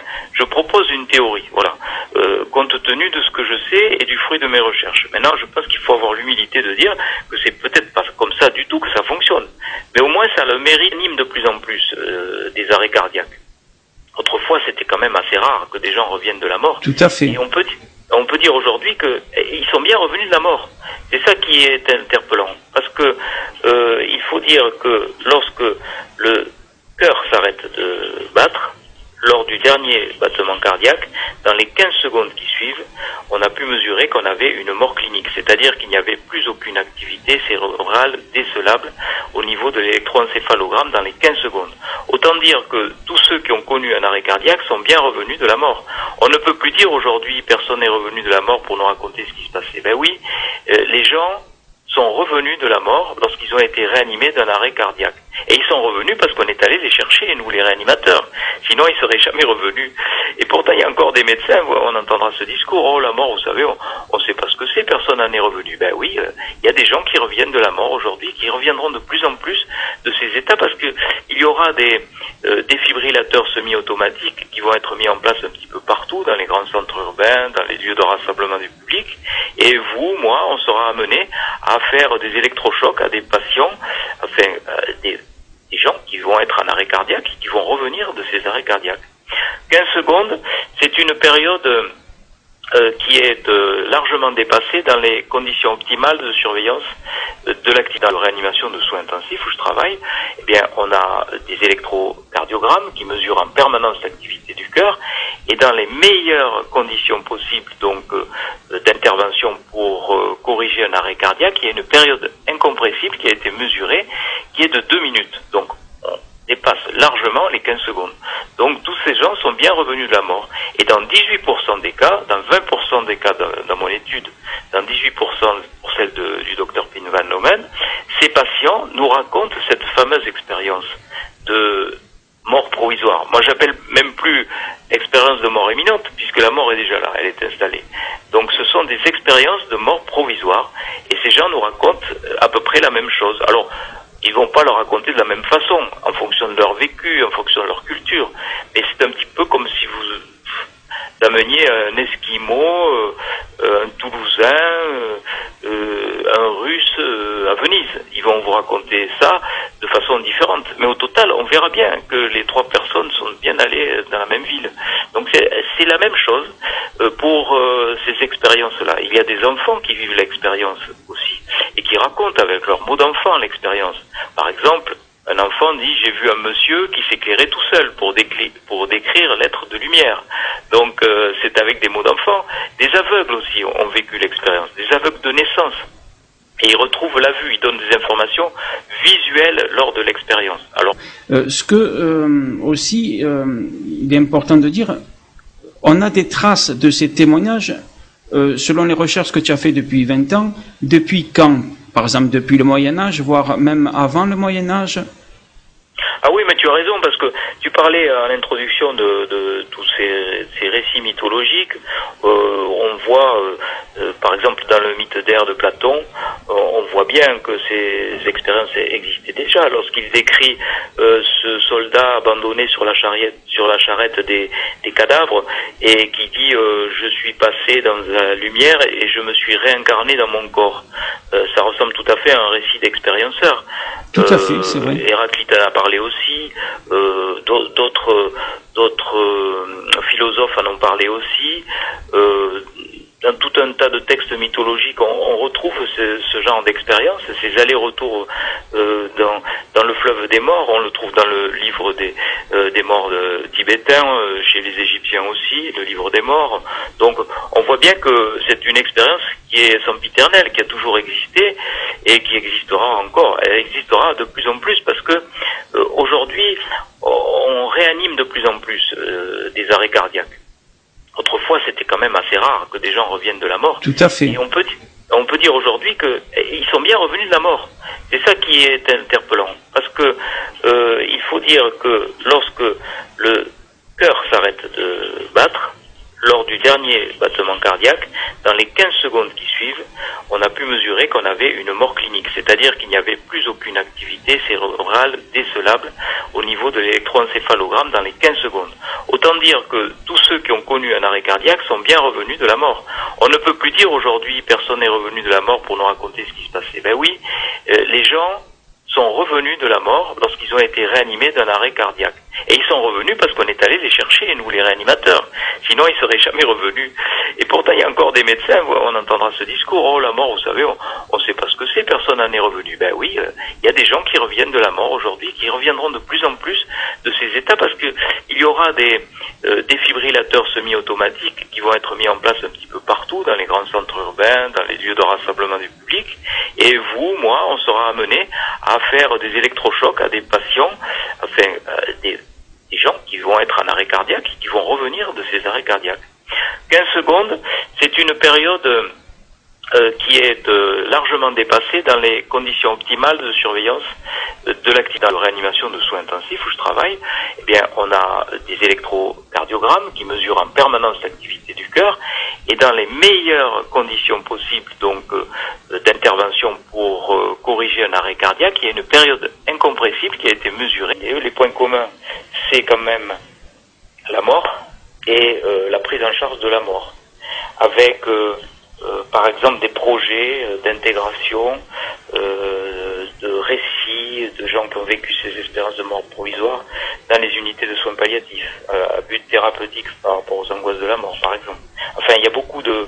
On se rend pas compte comme ça en disant euthanasie, NDE ou expérience de mort provisoire, on se dit mais il n'y a aucun rapport. Et pourtant, oui, on a réfléchi avec Annie Babou qui vit en Guadeloupe et qui toute sa vie fait partie de cette association pour essayer d'améliorer les choses sur la fin de vie, et avec toutes les questions délicates au sujet, donc que faut-il faire, est-ce qu'il faut être actif, est-ce qu'il faut être passif, est-ce qu'il faut aider les gens, et qu'est-ce que ça veut dire aider les gens, de quelle façon on peut intégrer la mort dans nos sociétés. Donc tout ça, ce sont des choses qui sont passionnantes et qui vont traverser bien des passions, parce que ça touche aux politiques, ça touche aux religions, ça touche à la philosophie, ça touche à toutes nos sensibilités. Ça sera une discussion. Moi, je fais pas du tout partie de la DMD, mais ça sera une discussion entre nous deux, avec quelquefois des oppositions sur bien des sujets. Donc, je pense que ça va être intéressant ce travail qu'on a fait, qu'on commence à faire. Donc, ça va être un dialogue entre elle et moi, avec l'éclairage d'un certain nombre de gens concernés, des gens qui font qui se sont penchés sur le sujet, des intellectuels, des politiques, des gens qui font partie de la DMD, comme il y a des gens qui sont bien marqués sur ce sujet, comme Laurent Fabius. Enfin, il y a tout un tas de gens connus qui vont répondre à un questionnaire qu'on va leur soumettre, qui vont leur demander que pensez-vous de l'euthanasie, que pensez-vous du suicide assisté, que pensez-vous des espérances de mort imminente, avez-vous déjà entendu parler de tous ces phénomènes, comment ils les perçoivent. Ça va être intéressant, par exemple, de savoir ce que pense un expérienceur sur l'euthanasie. Ça va être intéressant. On risque d'avoir des surprises. On a entamé une étude là-dessus. On risque d'avoir des surprises. On pense qu'a priori de l'autre côté, c'est pas tout à fait bien vu de prendre en charge des fins de vie d'une façon active, par exemple. On peut imaginer. Ah d'accord, je vois ce que tu veux dire, oui. Et puis on peut avoir, ben oui, parce qu'il y a aussi tous les dogmes religieux qui viennent se greffer là-dessus. Oui, la conscience, enfin oui, beaucoup de choses qui pourraient être un interdit, quoi, si on peut dire ça comme ça. C'est un sujet sensible, et comme tous les sujets sensibles, ils deviennent vite vérifiables, etc. Donc on pourrait dire que on est dans d'autres mondes multidimensionnels. Peut-être des fois on parle avec d'autres nous, entre guillemets, par des rêves. C'est pour ça que des fois dans des rêves on se voit différents. Peut-être que dans le domaine du rêve justement, il y a, ça serait les mêmes dimensions que l'au-delà. Qu'est-ce que tu en penses, Jean-Jacques? Ah, moi, je pense que tu as raison. Hein. Ça rejoint tout à fait la physique quantique, d'ailleurs. C'est pour ça que la réincarnation, il ne faut pas dire ça existe ou ça n'existe pas. Moi, je dis, je n'en sais rien. C'est du domaine de la croyance. Après, il y a une logique dans la réincarnation. Je reconnais qu'il y a une logique dans les progressions, au fil des vies, fonction des karmas, les évolutions karmiques. C'est très séduisant pour l'esprit, tout ça. Mais, voilà. Je pense que c'est du domaine de la croyance. Oui. Et le prochain livre, donc le dernier livre, je rappelle aux auditeurs que tu as écrit, c'est Les 7 bonnes raisons de croire en l'au-delà, par l'éditeur Guy Trédaniel. Le prochain livre, c'est sur quel sujet? Évidemment sur la vie après la mort, mais sur d'autres domaines un peu particuliers qu'on n'a pas parlé à l'antenne, Jean-Jacques? Ah oui, j'ai deux projets. J'ai un projet qui s'appelle Les secrets du bonheur en fonction des travaux et des recherches sur les NDE. Donc celui-là est bien entamé. Et puis j'ai aussi un autre projet que j'ai déclenché cet hiver avec le hasard n'existe pas, avec une rencontrée qui est parraine de la DMD, Association du droit de mourir dans la dignité, et qui m'a invité en Guadeloupe pour faire une série de conférences sur les NDE. Et elle a fait un travail sur l'euthanasie. Alors je crois que l'euthanasie est un sujet brûlant, politique. D'ailleurs, dans nos politiques, certaines de nos politiques en parlent dans la campagne électorale présidentielle. C'est dire que quand même c'est un sujet brûlant et on se pose beaucoup de questions éthiques par rapport à ça. Regard croisé à travers le point commun des deux phénomènes, deux phénomènes sociologiques, c'est l'euthanasie et l'NDE. Les points communs, c'est quand même la mort et la prise en charge de la mort, avec par exemple des projets d'intégration, de récits de gens qui ont vécu ces expériences de mort provisoire dans les unités de soins palliatifs, à but thérapeutique par rapport aux angoisses de la mort, par exemple. Enfin, il y a beaucoup de... On se rend pas compte comme ça en disant euthanasie, NDE ou expérience de mort provisoire, on se dit mais il n'y a aucun rapport. Et pourtant, oui, pour le sujet, des intellectuels, des politiques, des gens qui font partie de la DMD, comme il y a des gens qui sont bien marqués sur ce sujet, interrogés, comme Laurent Fabius, enfin il y a tout un tas de gens connus qui vont répondre à un questionnaire qu'on va leur soumettre, qui vont leur demander que pensez-vous de l'euthanasie, que pensez-vous du suicide assisté, que pensez-vous des espérances de mort imminente, avez-vous déjà entendu parler de tous ces phénomènes, comment ils les perçoivent, ça va être intéressant. Par exemple, de savoir ce que pense un expérienceur sur l'euthanasie. Ça va être intéressant. On risque d'avoir des surprises. On a entamé une étude là-dessus. On risque d'avoir des surprises. On pense qu'a priori, de l'autre côté, c'est pas tout à fait bien vu de prendre en charge des fins de vie d'une façon active, par exemple. On peut imaginer. Ah d'accord, je vois ce que tu veux dire. Oui. Et puis on peut avoir, ben oui, parce qu'il y a aussi tous les dogmes religieux qui viennent se greffer là-dessus. Oui, la conscience, enfin oui, beaucoup de choses qui pourraient être un interdit, quoi, si on peut dire ça comme ça. C'est un sujet sensible, et comme tous les sujets sensibles, ils deviennent vite passionnants et passionnés.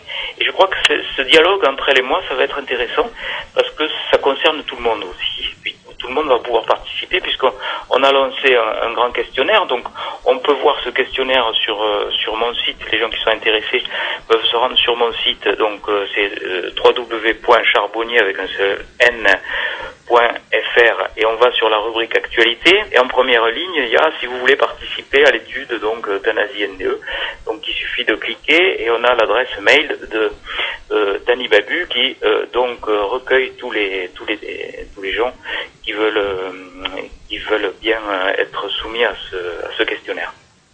Oui, très bien, c'est très intéressant, Jean-Jacques.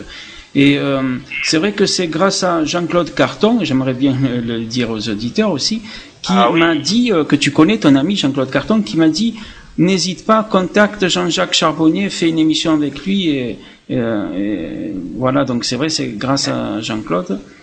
Et Jean-Claude Carton, brillantissime, tout à fait. Journaliste, spécialisé dans ce phénomène-là. Exactement. Et lui qui a fait progresser considérablement les choses avec les radios dans lesquelles il passait. Radio Ici Maintenant. Dans un premier temps, on avait fait toute une nuit avec lui. J'avais pris l'avion. J'avais fait un truc de fou là. J'avais pris l'avion de Toulouse. J'étais allé passer la nuit dans sa radio. J'avais repris l'avion le matin à la première heure de 6 heures pour aller travailler de nouveau au bloc. J'avais fait un truc de fou, mais j'étais tellement fan de ces émissions que je me suis dit, il faut absolument que je participe à sa radio Ici et Maintenant. C'était en 2000. Il montrerait qu'il y ait cette possibilité. Maintenant, ça, je crois que c'est plutôt du phénomène de la croyance. Rien ne nous dit que ces enfants n'ont pas été sollicités par des informations venant d'une autre dimension et reçues comme une sorte de pour dire que oui, ils avaient vécu dans cet endroit-là. Tu vois ce que je veux dire? Donc, oui, tout à fait. Il n'y a pas une preuve vraiment à 100% pour dire que la réincarnation existe, mais il y a quand même un bon faisceau d'arguments pour dire que ça semblerait assez logique. Maintenant, il y a des difficultés, parce que comment des médiums seraient capables de donner des informations sur une entité désincarnée qui a quitté ce monde depuis plusieurs dizaines d'années, si elle est réincarnée. Et il y a un certain nombre de phénomènes qui seraient à éclaircir quand même si on prend en compte cette réincarnation-là. Alors que la majorité des habitants de cette planète pensent que la réincarnation existe quand même. Donc voilà. Et moi, si tu veux, en tant que médecin réanimateur, je ne veux surtout pas dire il faut croire en ceci ou il faut croire en cela. Je suis là pour donner des informations. Après, les gens, c'est en fonction de leur recherche, de leur croyance, de leur chemin particulier, spirituel, d'investigation, intellectuelle, qui vont alimenter leur théorie ou leur croyance en fonction de ce que je vais dire. Mais moi, je vais surtout pas dire la réincarnation existe ou la réincarnation n'existe pas. C'est pas mon truc. Je suis là pour dire voilà, moi j'ai recueilli un certain nombre de témoignages de personnes qui ont vécu ça et ça. j'ai eu personnellement un certain nombre d'expériences en TCI, voilà quelles ont été ces expériences-là. Maintenant, voilà, les gens font ce qu'ils veulent avec ça. Hein. Moi, j'ai pas la prétention de me changer en gourou en disant ça fonctionne comme ça et pas autrement. Écoutez-moi, c'est moi qui ai la vérité. Tu vois ce que je veux dire? Oui, tout à fait. C'est dangereux. Donc moi, je dis ça peut être une logique, la réincarnation. Ça peut être aussi quelque chose qui n'existe pas, j'en sais rien. J'ai une petite j'ai une petite croyance au fond de moi, mais à partir du moment où c'est du domaine de la croyance, je dois pas l'exposer. C'est pour ça que je préfère dire voilà où j'en suis moi dans mes recherches. Et voilà ce que l'on peut dire de la réincarnation. On peut dire qu'il y a un certain nombre de pistes qui orienteraient vers ça, mais c'est pas suffisamment solide pour dire que